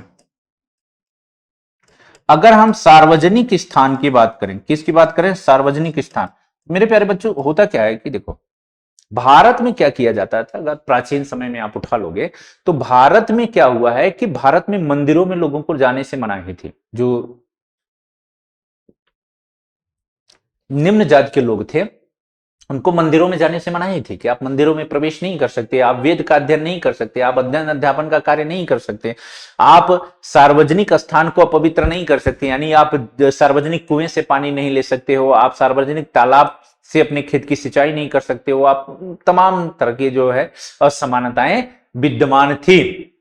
आज भी गांव में आप चले जाइए, जो निम्न जात के लोग होते हैं उनको जो उच्च सवर्ण जात के लोग होते हैं, वो जब उनके दरवाजे पे आते हैं ना, तो कहीं ना कहीं वे जो खाट होती है उस पे नहीं बैठते, वे दूर जाके वहां पे बैठते हैं और वो उन्हें अजीब सा लगता है। अब हम सबको तो अजीब सा लगता है कि नहीं यार, ये इनकी गरिमा के खिलाफ है, ये भी इंसान है, ये भी मानव है, इनके साथ इस तरह से व्यवहार नहीं होना चाहिए। तो सार्वजनिक स्थान का मतलब होता है कि अगर कोई भी क्या हो, हॉस्पिटल हो, अगर हॉस्पिटल है, अगर क्या है, सार्वजनिक स्थान का मतलब अगर मान लीजिए कहीं से कुएं से पानी लिया जा रहा है, अगर मान लीजिए बाजार है, ये सब सार्वजनिक स्थान है। हॉस्पिटल है, कुआं है, बाजार है, अगर क्या है, विद्यालय है, विद्यालय है, या किसी भी प्रकार की जो बड़ी दुकानें हैं, दुकानें हैं, ये सब क्या होती है, सार्वजनिक स्थान पे आते हैं। मंदिर है, अब क्या है, यह मंदिर है, तो ये क्या होता है कि ये सार्वजनिक स्थान होती है और यहां पे सभी को जाने का अधिकार होता है। सभी हॉस्पिटल में जा सकते हैं, सभी हॉस्पिटल में जा सकते हैं, सभी कुएं से पानी निकाल सकते हैं, सभी बाजार में जा सकते हैं, विद्यालय और दुकानें, मंदिर सभी के लिए ओपन है। वो किसी भी जाति, धर्म, लिंग से हो तो उसके साथ किसी भी प्रकार का भेदभाव नहीं किया जाएगा। उसके बाद क्या काम होता है, मैं आपसे बता दूं, अवसर हो गया, धर्म, जाति, सार्वजनिक, अस्पृश्यता, अस्पृश्यता, अस्पृश्यता का अंत, यह आपका क्या है, अनुच्छेद की अगर हम बात करें मेरे प्यारे बच्चों, तो अनुच्छेद 17। तो इस आधार पे भी आप भेद नहीं, अस्पृश्यता का मतलब होता है छुआछूत। इसका क्या मतलब होता है, इसका मतलब होता है, इसका मतलब होता है छुआछूत। आपने पहले देखा होगा कि क्या होता है, भारतीय समाज में छुआछूत की भावना बहुत ज्यादा थी। इसके लिए महात्मा गांधी ने संघर्ष किया, छुआछूत को समाप्त करने के लिए भीमराव अंबेडकर साहब ने संघर्ष किया, और बाद में भारत सरकार ने इसके लिए अस्पृश्यता से संबंधित कानून भी बनाया था। 1955 में इससे संबंधित कानून भी बनाए गए थे, क्योंकि इसका उल्लेख हमारे किस में है, फंडामेंटल राइट्स, मूल अधिकारों में इसका उल्लेख किया गया है कि आप छुआछूत, अस्पृश्यता का अंत किया जाएगा। अगर कोई भी व्यक्ति छुआछूत की भावना को बढ़ावा देता है, अगर कोई भी व्यक्ति छुआछूत की चीजों को अपने जीवन में उतारता है, उसे वो करता है, तो उसे क्या किया जाएगा, सजा दिया जाएगा, राइट। तो ये तमाम ऐसे आधार हैं जिन आधार पे आप समानता को निर्धारित किया गया है। आइए चीजों को आगे देखते हैं। अगर मेरे प्यारे बच्चों, अगर मैं समानता की बात करूं आपसे कि समानता जो होती है, समानता लाई कैसे जा, आपको लगता है कितनी सारी व्यवस्था है, इतने कानून बनाए गए हैं। सरकार द्वारा समानता दो आधारों पर लागू होती है ना, सरकार द्वारा समानता दो आधारों पर लागू होती है।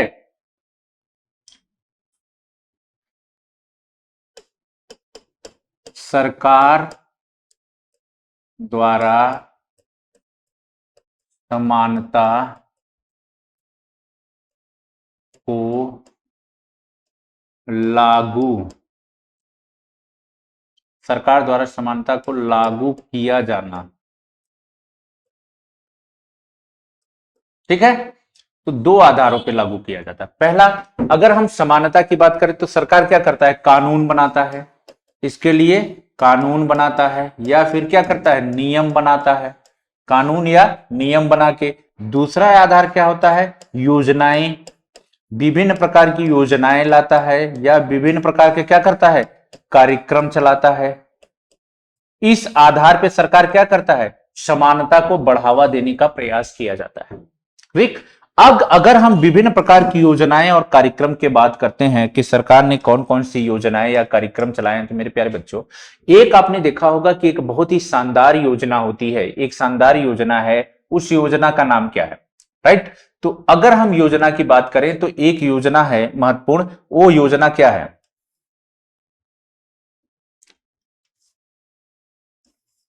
देखो अगर हम इसकी बात करते हैं, इसमें हम एक योजना ही ले लेते हैं। आइए इसको थोड़ा सा मैं आगे ही बढ़ा देता हूं आपको, इतना आपने समझ लिया ना, ठीक है।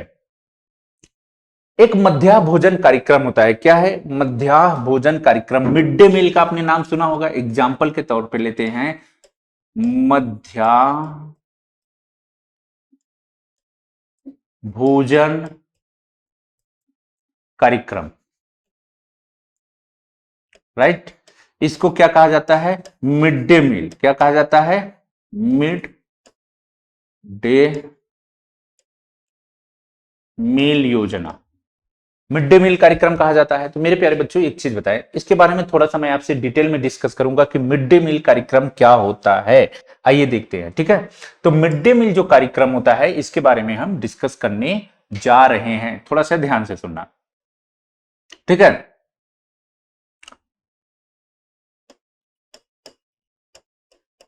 मध्याह्न भोजन कार्यक्रम,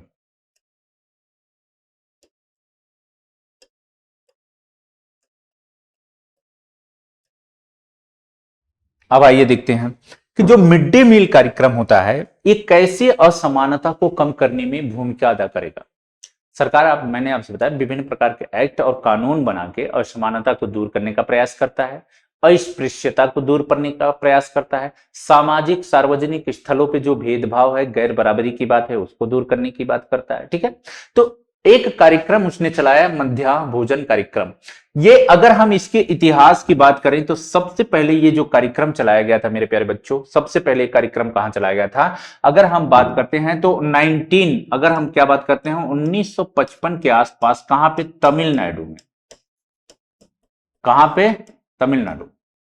तमिलनाडु सरकार ने 1955 के आसपास जो प्राइमरी 1 से 5 साल के जो बच्चे होते हैं, कितने, 1 से 5वीं कक्षा के बच्चे, 1 से 5वीं क्लास के जो बच्चे होते हैं, उनके लिए चलाया गया कार्यक्रम था। किस सरकार द्वारा, तमिलनाडु सरकार के द्वारा चलाया गया था। तमिलनाडु सरकार के द्वारा जब यह कार्यक्रम सफल हो गया तो भारत सरकार ने इस कार्यक्रम को एक्सेप्ट किया, और भारत सरकार ने कब, 1995 में इसे भारत सरकार द्वारा चलाया गया। किसे, भारत सरकार द्वारा। भारत सरकार ने इस कार्यक्रम को चलाया कि 1995 में भारत सरकार ने कहा कि जो भारत है, भारत के समस्त, कहां पे, प्राथमिक विद्यालयों में, प्राथमिक विद्यालयों में चलाया गया। प्राथमिक विद्यालय, जो प्राथमिक विद्यालय है वहां पे इस योजना को चलाया गया था कि प्राथमिक विद्यालयों में जितने भी बच्चे हैं उन्हें क्या दिया जाएगा, अनाज दिया जाएगा। कैसा अनाज दिया जाएगा, जैसे 3 किलो चावल या 3 किलो गेहूं, इस तरह से अनाज दिया जाता था, ताकि बच्चे आए और उनसे जो कुपोषण की समस्या है, खाद्य की समस्या है, उसको दूर किया जा सके, राइट। बच्चों का नामांकन बढ़ाया जा सके, उनकी स्कूल के प्रति रुचि बढ़ाया जा सके, साक्षरता दर में वृद्धि की जा सके, उनके स्वास्थ्य की देखभाल की जा सके। इसके लिए 1995 में भारत सरकार ने प्राथमिक विद्यालयों में चलाया। यह प्राथमिक सिर्फ प्राथमिक विद्यालयों में नहीं है, मैं आपसे बता दूं, यह सिर्फ प्राथमिक विद्यालयों के साथ साथ यह जो है आंगनवाड़ी, आंगनवाड़ी जितने भी आंगनवाड़ी है वहां पे है, मदरसा, मदरसा मदरसा में भी, तो ये जितने हैं सब में ये लागू किया जाता है। अगर हम बात करते हैं 1995, अगर हम 1995 के बाद बात करें तो 2001 में, कब, 2001 में किसने, सुप्रीम कोर्ट ने आदेश दिया कि इसे संपूर्ण भारत में क्या किया जाए, लागू किया जाए। इसे क्या किया जाए, संपूर्ण भारत में, संपूर्ण भारत में इसे क्या किया जाए, लागू किया जाए, संपूर्ण भारत में इसे लागू किया जाए। 2001 में सुप्रीम कोर्ट ने आदेश दिया। इसके साथ ही इसमें क्या किया गया, इसमें मैं थोड़ा सा आपको इतिहास से इसके बैकग्राउंड के बारे में बता रहा हूं। उसके बाद 2004 में, कब, 2004 में इसमें एक चीज किया गया, इसमें पका हुआ भोजन मिलना चाहिए। कैसा, पका हुआ भोजन, पका हुआ भोजन मिलना चाहिए। अभी तक क्या हो रहा था, अभी तक भोजन के नाम पे अनाज दिया जा रहा, क्या दिया जा रहा था, अनाज दिया जा रहा था आपको, सूखा अनाज जैसे गेहूं है, चावल है, उसको दे दिया जाता था। तो 2004 से पका हुआ भोजन दिया जाने लगा। अगर उसके बाद मैं आपको बताऊं तो 2007 में क्या किया गया, इसमें प्राथमिक विद्यालय के लोग तो शामिल ही थे ही, इसमें क्या हो गया कि उच्चतर प्राथमिक विद्यालय को शामिल कर लिया गया। किसे शामिल कर लिया गया, उच्चतर प्राथमिक, उच्चतर प्राथमिक विद्यालय को भी इसमें शामिल कर लिया गया। इसका मतलब क्या है मेरे प्यारे बच्चों, इसका मतलब है कि ये जो क्लास है, क्लास अब 6 से 8 तक भी इसे शामिल कर लिया गया था। यहां पे क्या था, यहां पे क्लास क्या था, यहां पे हमने देखा था 1 से 5 तक, यहां पे चीजें कैसी थी, यहां पे क्लास 1 to 5, लेकिन यहां पे क्या किया गया, 6, 7, 8 को भी शामिल इस कार्यक्रम में कर लिया गया। राइट। एक और डेट आप याद रखना कि वर्तमान में 2021 में अगर हम बात करें तो 2021 में मध्याह्न भोजन कार्यक्रम, मिड डे मील का नाम बदल के क्या कर दिया गया, पीएम पोषण अभियान। इसका नाम क्या हो गया, प्रधानमंत्री पोषण कार्यक्रम, पीएम पोषण कार्यक्रम हो गया। तो इस बात को आप ध्यान में रखना।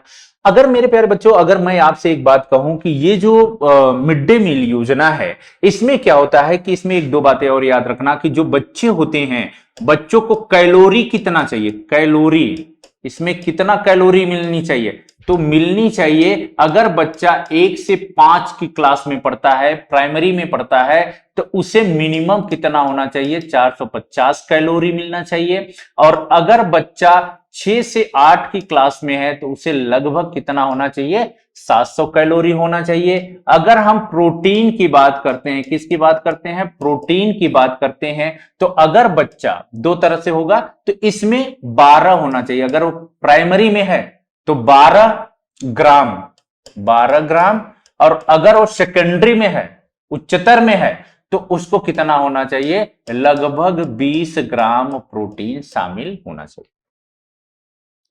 तो अब आप सवाल उठाओगे कि सर ये जो मिड डे मील आपने बता दिया, सारे कार्यक्रम बता दिए, तो इसका जो है, इसका समानता से क्या लेना देना है, इसका समानता पे क्या फर्क पड़ेगा। अरे मेरे प्यारे बच्चों, मेरे बहादुरों, देखो इसका संबंध समानता से कैसे है। इसका संबंध ऐसे है कि जो मिड डे मील है, ये जो मिड डे मील योजना है, मिड डे मील कार्यक्रम है, मिड डे मील कार्यक्रम है, इसका कैसे संबंध है, तो देख लो। मिड डे मील कार्यक्रम में क्या होता है कि इसमें निर्धारित किया गया है कि कोई दलित महिला रसोइया का काम करेगी। मैक्सिमम में अगर खोजा जाएगा, अगर कोई दलित महिला है तो क्या काम करेगी, रसोइया का काम करेगी। ज्यादातर दलित महिला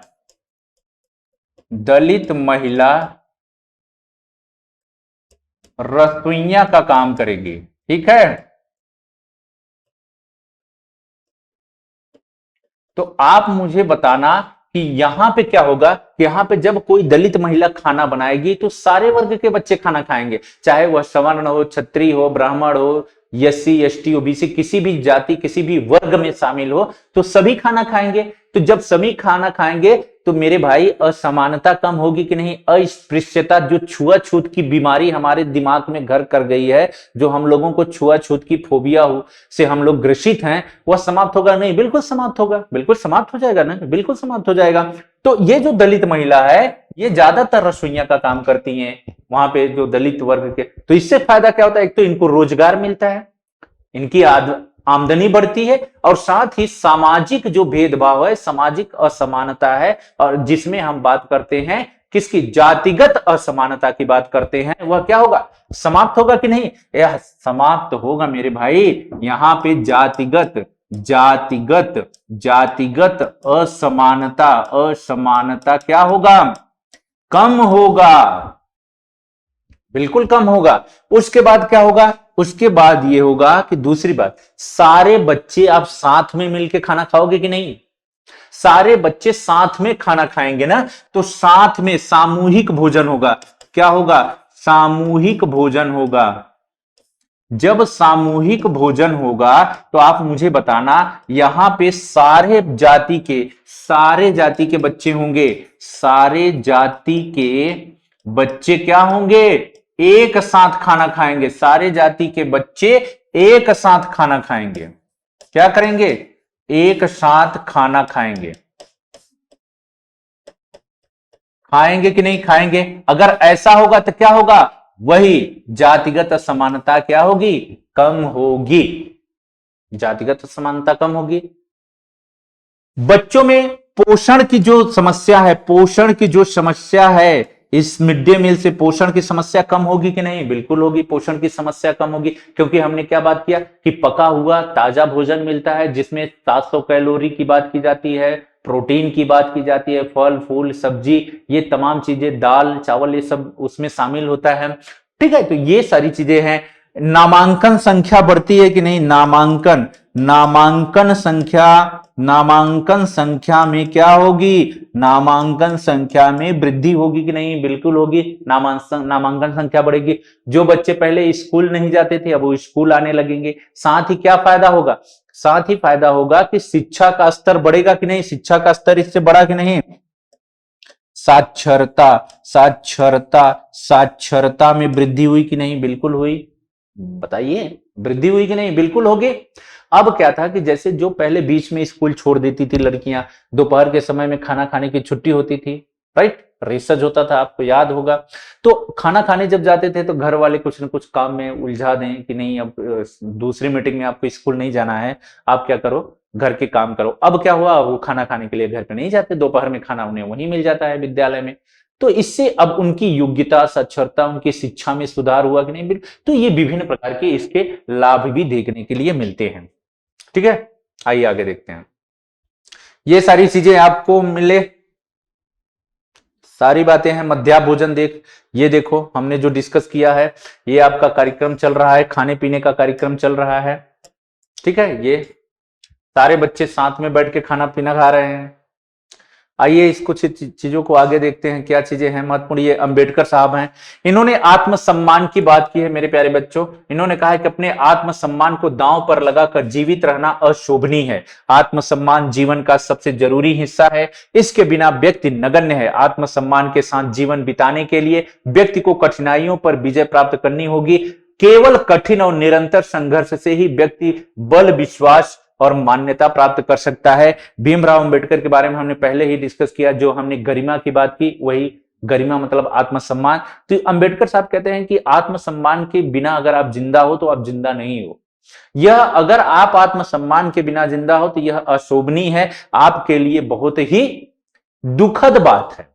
क्योंकि आप अपने आत्मसम्मान को खो के आप अपना सब कुछ खो देते हो। तो कहते हैं लेकिन अगर आपको आत्मसम्मान प्राप्त करना है तो आपको निरंतर क्या करना पड़ेगा, संघर्ष करना पड़ेगा, निरंतर लगातार कठिनाइयों से गुजरना पड़ेगा। अगर आपको मान सम्मान प्रतिष्ठा हासिल करनी है, अपने आत्मसम्मान को बनाए रखना है, आत्मसम्मान का पालन करना है, तो आपको क्या करना पड़ेगा। अंबेडकर साहब कहते हैं कि निरंतर आपको अपनी कठिनाइयों से ही इसे प्राप्त किया जा सकता है, और इसे निरंतर बनाए रखने के लिए आपको संघर्ष करना पड़ेगा। चाहे वो आगे कहते हैं बल विश्वास मान्यता, अगर बल प्राप्त करना है, विश्वास प्राप्त करना है, मान्यता प्राप्त करना है, तो आपको संघर्ष करना पड़ेगा। और आत्मसम्मान के बिना आपका कोई जीवन नहीं है, यह अशोभनीय और अकल्पनीय होता है। तो ये अंबेडकर साहब कहते हैं।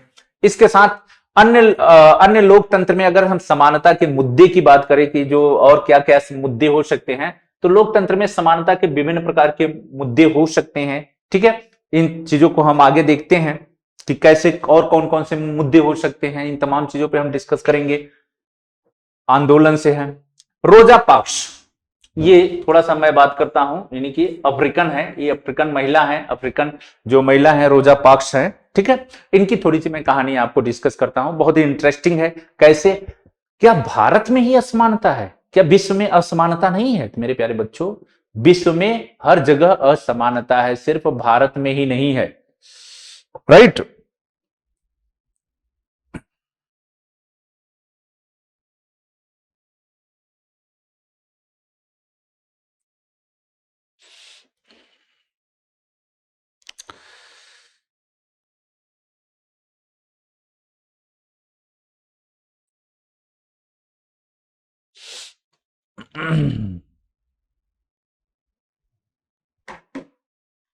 आइए देखते हैं, थोड़ा सा इनके बारे में हम पढ़ने की कोशिश करते हैं कि रोजा पार्क्स क्या है।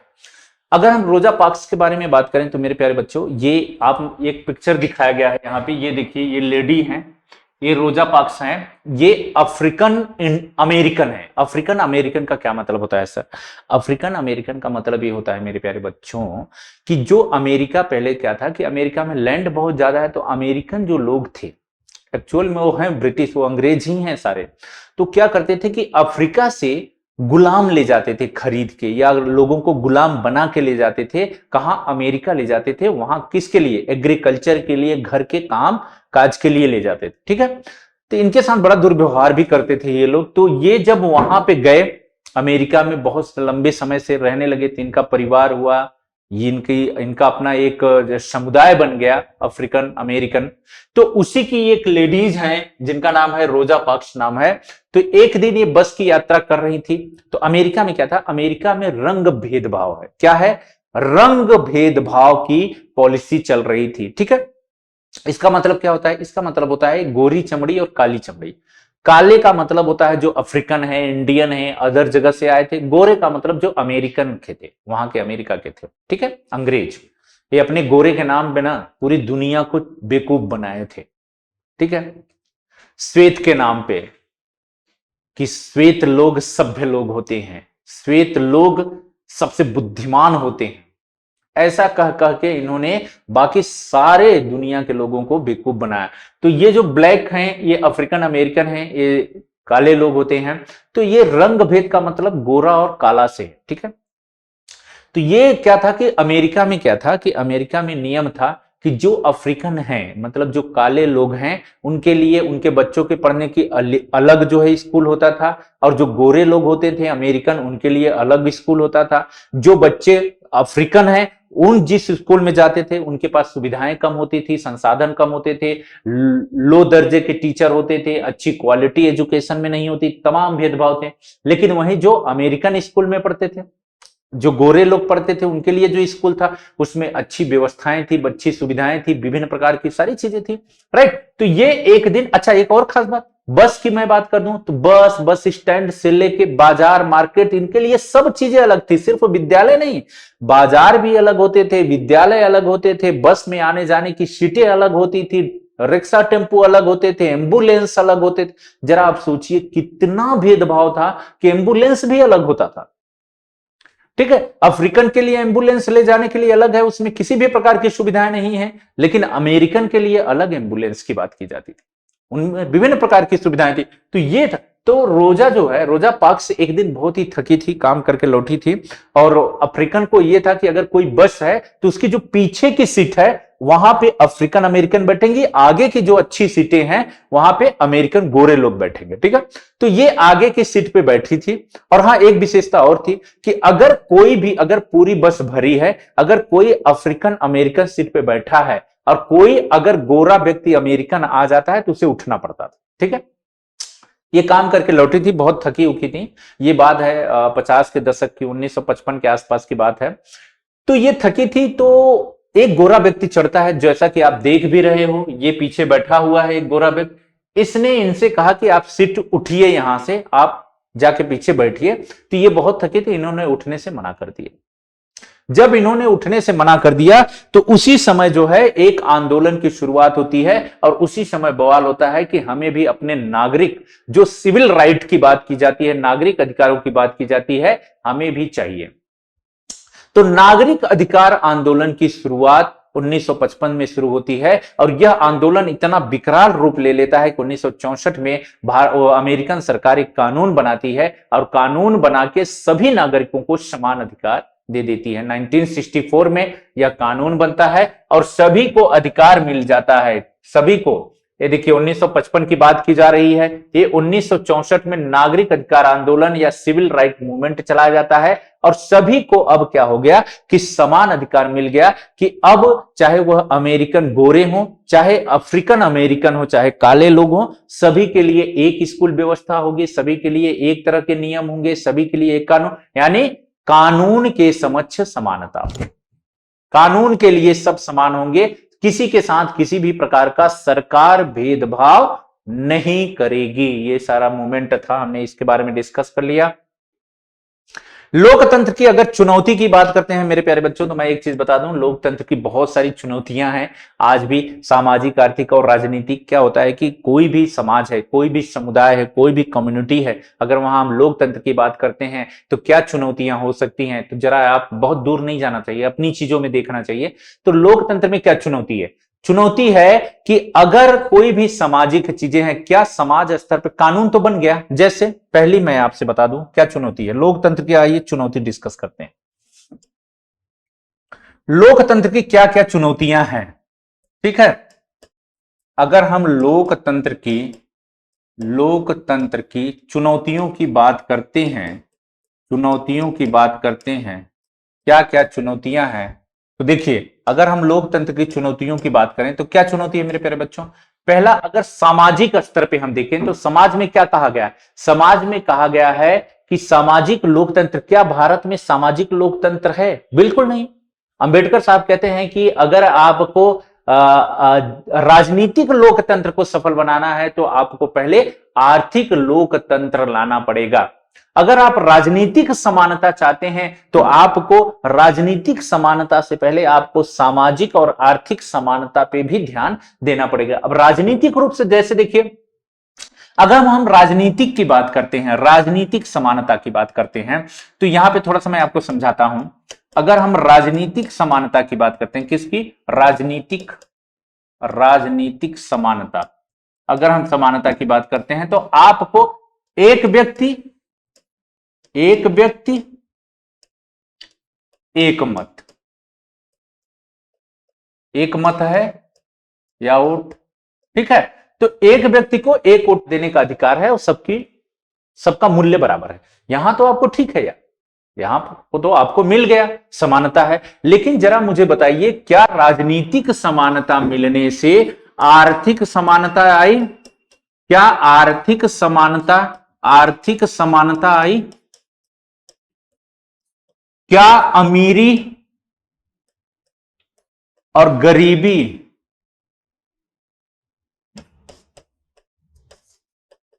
गरीबी समाप्त हुई? बिल्कुल नहीं। क्या आर्थिक समानता है? सबको एक तरह के वेतन मिलते हैं एक काम के लिए? बिल्कुल नहीं मिलते। स्त्रियों को उसी काम के लिए अलग वेतन मिलता है, पुरुषों को उसी काम के लिए अलग वेतन दिया जाता है। क्या आपको हॉस्पिटल में सबके साथ समान व्यवहार किया जाता है? क्या शिक्षा में सबको समान अधिकार, समान राइट दिए गए हैं? आपको क्या लगता है, क्या ये लोकतंत्र की चुनौतियां? आर्थिक समानता क्या लोकतंत्र की चुनौती नहीं है? बिल्कुल है। हमारे समाज को आर्थिक रूप से मजबूत करना है, आर्थिक समानता लोकतंत्र की चुनौती है, बहुत बड़ी चुनौती है, कि ताकि जितने भी, चाहे वो स्वास्थ्य से संबंधित चीजें हों, चाहे वह शिक्षा से संबंधित चीजें हों, यहां पे क्या होना चाहिए? समानता होनी चाहिए, समानता को लाया जाए, ये चुनौती है। क्या आपको सामाजिक चुनौती नहीं दिखती? सामाजिक समानता है मेरे प्यारे बच्चों, सामाजिक समानता है?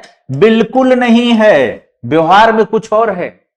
कानून बनाने से क्या, अस्पृश्यता कानून बनाने से, कि नहीं छुआछूत को अमान्य करने से, नियम बना देने से, कानून बना देने से, संविधान में उल्लेख कर देने से क्या सामाजिक समानता आ जाएगी?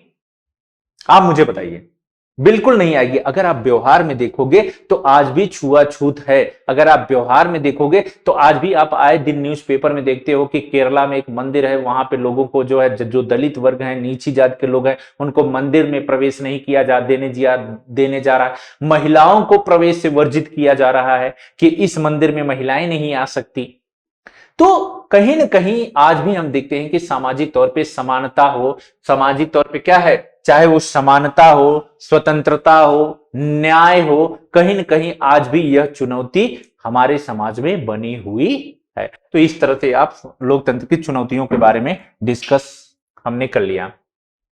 अभ्यास के लिए प्रश्न है, कुछ शब्दावलियां हैं बहुत ही महत्वपूर्ण है मेरे प्यारे बच्चों, मैं यहां पे डिस्कस कर देता हूं। सार्वभौमिक वयस्क मताधिकार क्या होता है? तो सार्वभौमिक वयस्क मताधिकार क्या, सार्वभौमिक वयस्क मताधिकार क्या होता है? सार्वभौमिक वयस्क मताधिकार का मतलब ये होता है, यहां पे लिखा हुआ है सार्वभौमिक वयस्क मताधिकार क्या है?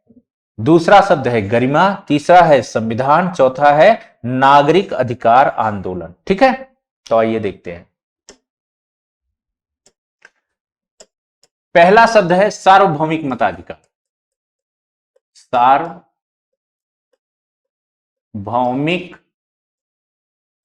मताधिकार, सार्वभौमिक मताधिकार, ये शब्दावलियां हैं,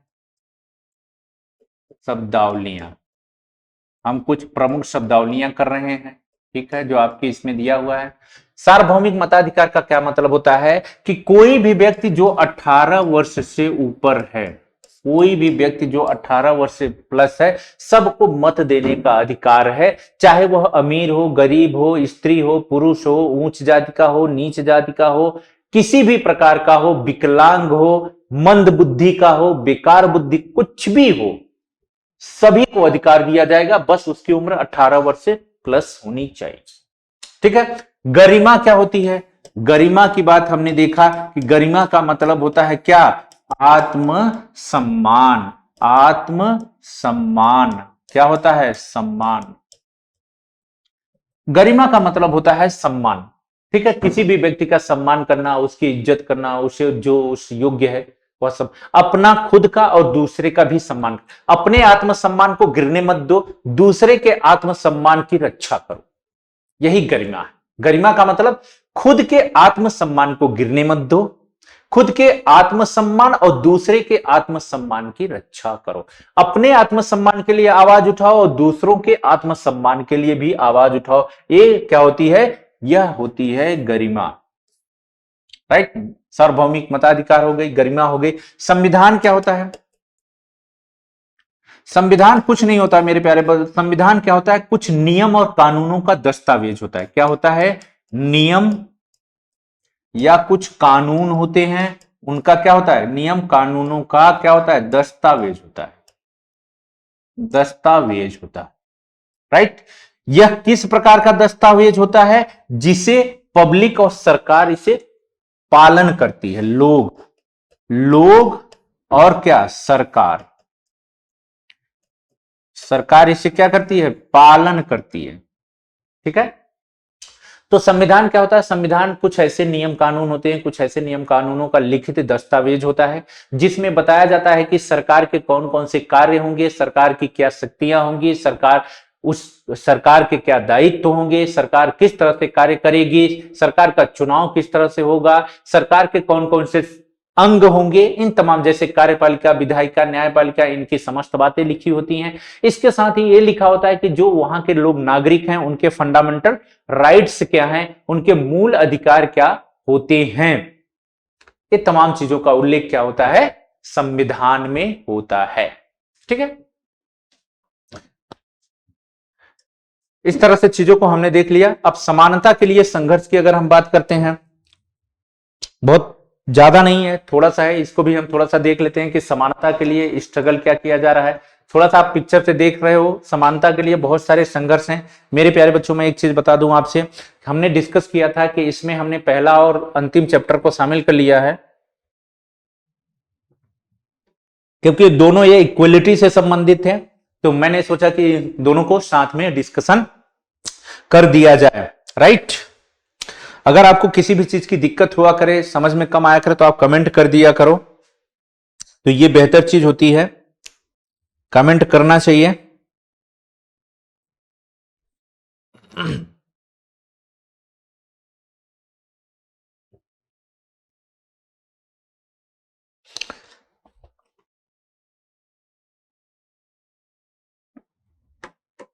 आइए हम थोड़ा सा समानता के लिए संघर्ष पे बात करते हैं। ठीक है, ये आपका चैप्टर है।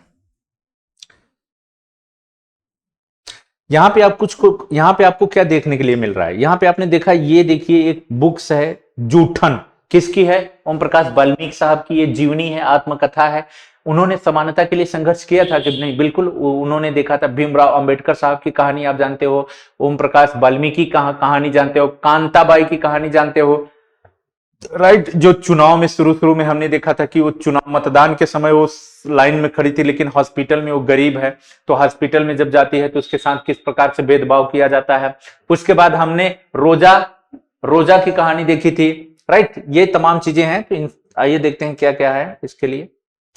समानता के लिए संघर्ष की बात की गई है इस पुस्तक में, इस चैप्टर में। आइए, ये है मताधिकार की ताकत से आप क्या समझते हैं, इस पर आप अपने बच्चे, चलो ठीक है, आओ, ये बातें दी गई हैं। गरीबी का अंत करना, पॉवर्टी, चलो आओ ऐसे डिस्कस करते हैं। समानता के लिए जब हम संघर्ष की बात करते हैं तो सबसे पहले हम समझेंगे कि असमानता के कारण क्या है। ठीक है, तो अगर मेरे प्यारे बच्चों असमानता के अगर हम कारण की बात करें, असमानता के कारण, तो असमानता के हमने बहुत सारे कारण देखे हैं। राइट, असमानता के कारण हमने क्या देखे, सामाजिक कारण देखे थे। सामाजिक कारण है, आर्थिक कारण है, राजनीतिक कारण है, बिल्कुल है। राइट, गरीबी कहीं ना कहीं अगर हम देखो, इसके असमानता के कारण क्या होते हैं, सामाजिक कारण है। क्या है, सामाजिक कारण है। दूसरा क्या है, समानता के लिए अगर हम बात करें तो सामाजिक कारण है, दूसरा आर्थिक कारण है,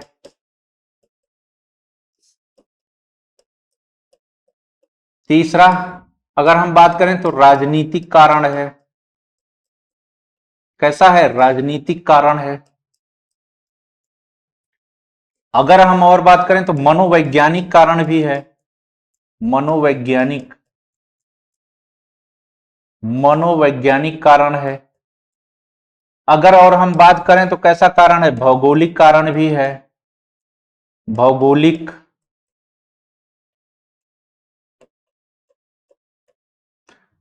ठीक है, कहीं न कहीं हम ये असमानता के कारण को देखते हैं। सामाजिक कारण में आप क्या क्या शामिल कर सकते हो, तो अगर हम सामाजिक कारण की बात करते हैं तो इसमें क्या हो जाता है, इसमें जाति हो जाती है, इसमें धर्म हो जाता है, इसमें लिंग हो जाता है। ठीक है, इसमें वंश हो जाता है। अगर हम आर्थिक कारण देखें तो इसमें अमीरी हो जाती है, इसमें गरीबी हो जाती है, इसमें अभाव, संसाधनों का अभाव, जो संसाधन है, संसाधनों का क्या हो जाता है, संसाधनों का अभाव है, ये भी एक कारण है। राजनीतिक कारण में क्या देखेंगे, राजनीतिक कारण में भागीदारी को लेके कारण है, भागीदारी को लेके कारण है। मनोवैज्ञानिक कारण में पूर्वाग्रह, पूर्वाग्रह से लोग ग्रसित हैं। इसमें क्या हो सकता है, इसमें क्षेत्रीयता क्षेत्रीयता क्षेत्रीयता एक महत्वपूर्ण कारण है। तो ये विभिन्न प्रकार के जो है असमानता के कारण है समाज में, ठीक है। तो कहीं ना कहीं अब जरा मुझे बताइए, आपने अक्सर सुना होगा कि अब जैसे किसी भी मंदिर में अगर महिलाओं को प्रवेश नहीं किया किया देने जा रहा है, तो क्या है, कहीं ना कहीं हम लिंग की बात कर रहे हैं ना, लिंग की बात कर रहे हैं कि नहीं, बिल्कुल बात कर रहे हैं कि भाई किसी भी महिलाओं को आप किसी भी मंदिर में सार्वजनिक प्लेस पे क्यों नहीं जाने देते हो, जबकि संविधान जाने की इजाजत देता है, कानून इजाजत देता है कि हर सार्वजनिक प्लेस पे कोई भी व्यक्ति हो, किसी भी लिंग जाति से संबंधित रखता हो, धर्म से, वो जा सकता है। तो नहीं होगा, तो ऐसे में महिलाएं क्या करेंगी, महिलाएं आंदोलन करेंगी, महिलाएं प्रोटेस्ट करेंगी, संघर्ष करेंगी कि हमें भी इसमें जो है मंदिर में प्रवेश करने दिया जाए, मुझे भी जो है शिक्षा लेने का, विभिन्न प्रकार का, अगर कहीं भी भेदभाव है, काम करने का अधिकार है, काम के बाद समान वेतन का अधिकार है, हर फील्ड में जाने दिया जाए, ठीक है। तो ये कहीं ना कहीं हम बात करते हैं। और आज चल रहा है, आज देखिए महिलाएं जो है फोर्स में है, मिलिट्री में है, विभिन्न प्रकार की जो पैरामिलिट्री है उसमें शामिल हो रही हैं। तो ये सारी चीजें हैं, जाति धर्म इन तमाम चीजों पे होता है। आर्थिक एक बहुत बड़ा रीजन होता है, आर्थिक अमीरी गरीबी है, संसाधनों का अभाव है, ये भेदभाव का बहुत बड़ा कारण देखने के लिए इस समय मिल रहा है, आर्थिक कारण। क्योंकि देखिए समाज में एक वर्ग अमीर हो गया है और एक वर्ग गरीब हो गया। एक वर्ग की जो पहुंच है संसाधनों तक बहुत ज्यादा है और इसलिए वो संसाधनों का उपभोग बहुत ज्यादा कर रहा है, जबकि एक ऐसा वर्ग है, गरीब वर्ग है, जिसका अपनी जो मूलभूत जरूरतें होती हैं, रोटी कपड़ा मकान, जो मूलभूत जरूरतें होती हैं, वहां तक इसकी सामान्यतः पहुंच नहीं है। शिक्षा और स्वास्थ्य जो उसकी मूलभूत जरूरतें, वो अपने बच्चों को सही से शिक्षा नहीं दे पा रहा है, अपने बच्चों के सही से स्वास्थ्य नहीं कर पा रहा है। तो कहीं ना कहीं हम क्या देखते हैं, ये भी एक बहुत बड़ा कारण उभरा हुआ है कि संसाधनों का अभाव है, अमीरी है, गरीबी है, विभिन्न प्रकार की चीजें होती जा रही हैं, ठीक है। राजनीतिक में भागीदारी को लेकर भी समस्याएं बहुत ज्यादा हैं। जैसा महिलाओं ने हमेशा से आंदोलन किया था कि हमें लोकसभा में आरक्षण दिया जाए, तो अभी हाल ही में जो है शक्ति, जो महिलाओं के लिए एक जो है बिल लाया गया है, महिला शक्ति वंदना अधिनियम, महिला शक्ति वंदना अधिनियम लाया गया है, अभी हाल ही में मोदी सरकार लाई है। तो जिसमें क्या किया गया कि लोकसभा में महिलाओं को 33% आरक्षण दिया गया, जिससे अब लोकसभा के जो 552 सीट मैक्सिमम होती है, उसमें 181 सीटें अब महिलाओं के लिए क्या हो जाएंगी, आरक्षित हो जाएंगी। तो इस तरह से भागीदारी क्या हो गई, महिलाओं की भागीदारी किस में बढ़ रही है, अब जब उनकी भागीदारी संसद में बढ़ेगी, पार्लियामेंट में बढ़ेगी, तो अपनी महिलाओं के लिए विभिन्न प्रकार के लिए आवाज उठा सकेंगी, काम कर सकते हैं, ठीक है। मनोवैज्ञानिक पूर्वाग्रह, जैसे कुछ लोग होते हैं, कहते हैं कि यार ये इस जाति का आदमी है और इस जाति के लोग इस तरह के होते हैं, इस जाति के इस तरह से होते हैं, जबकि समाज बदल चुका है, सोच बदल चुकी है। आज हर जाति में लोग क्या है, शिक्षित हैं, राजनीति में हैं, बिजनेसमैन हैं, बड़े बड़े पदों पे हैं। तो ऐसा कुछ नहीं है, अब सभी जातियों का कोई टैग नहीं होता, कोई वो नहीं होता कि नहीं ये जाति का है तो इसके पास बुद्धि नहीं होगी, ऐसा बिल्कुल नहीं है, ठीक है। बहुत सारी कहावतें जुमले हैं, तो ये मनोवैज्ञानिक है। भौगोलिक है, क्षेत्रीयता के आधार पर हम भेदभाव करते हैं।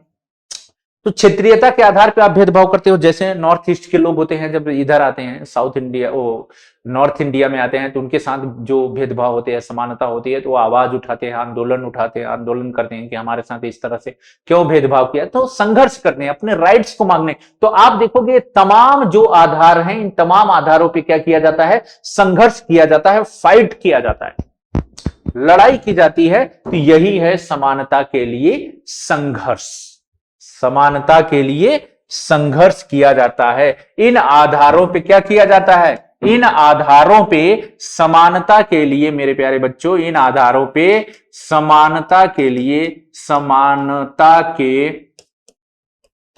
क्या होता है, समानता के लिए संघर्ष होता है, संघर्ष किया जाता है।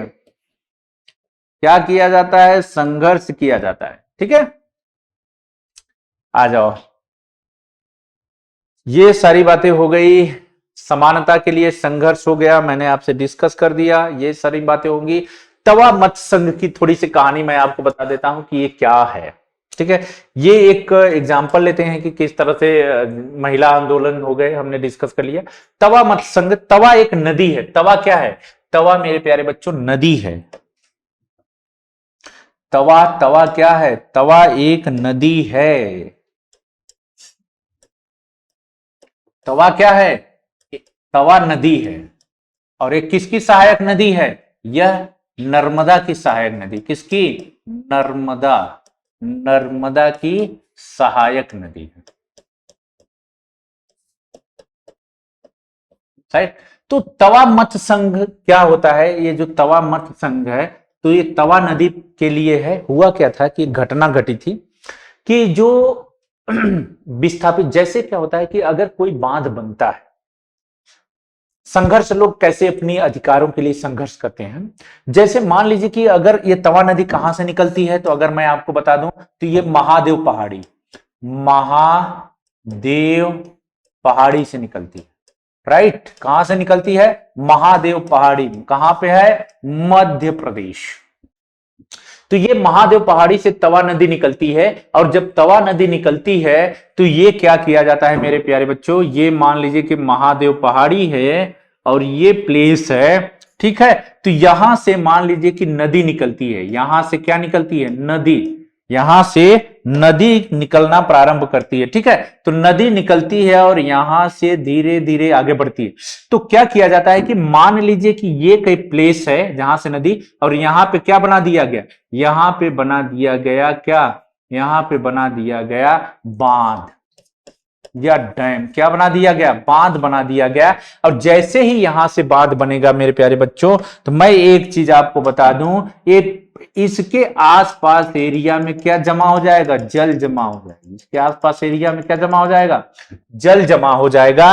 और जैसे ही इसके आसपास एरिया में जल जमा होगा, तो इस आसपास के जो लोग हैं वो कहां जाएंगे? विस्थापित हो जाएंगे, ठीक है। उनकी आजीविका का क्या होगा? उनके रोजगार का क्या होगा? उनके घर का क्या होगा? ये सारी चीजें कहां जाएंगी? तो कहीं ना कहीं हम देखते हैं समस्या क्रिएट हो जाती है।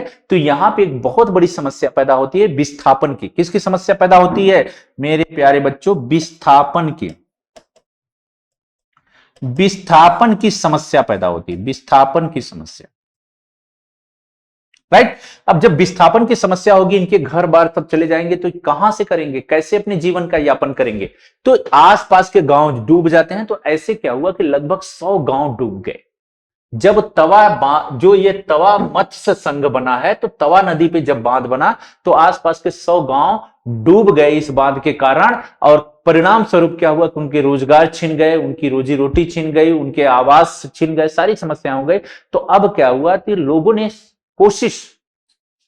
कोशिश किया कि इस तरह से हम क्या करते हैं कि एक संघ बनाते हैं, मत संघ बनाते हैं, और हम अपने अधिकारों की बात करें। तो यहां लोग क्या करते थे कि यहां पे मछली मारते थे, मछली पकड़ते थे। क्या करते थे? मछली पकड़ते, राइट। तो मछली पकड़ने के अपने राइट्स को लेकर संघ बनाया गया था। और इसी संघ ने क्या किया कि बाद में अगर हम बात करें, कब की बात है? यह 1995 में इसका निजीकरण कर दिया गया था। निजीकरण कि भाई जो निजी ठेकेदार है, निजी ठेकेदार वे मछली पकड़ते थे। लेकिन बाद में 1997 में सरकार ने अधिकार दे दिया किसको? तवा मत्स्य संघ को, कि आप लोग मछली मार सकते हो और अपने जीवन का यापन कर सकते हो। तो इस आधार पे हमने समानता का चैप्टर समाप्त किया, और शाम को हम जो भी इससे संबंधित प्रश्न है उसको डिस्कस करेंगे। तब तक आप सभी को मेरा नमस्कार। मुस्कुराते रहिए, हंसते रहिए, अच्छे से पढ़ाई करिए, अपने आसपास सफाई रखिए, स्वस्थ रहिए, मस्त रहिए, ठीक है। शाम को मिलते हैं। नमस्कार।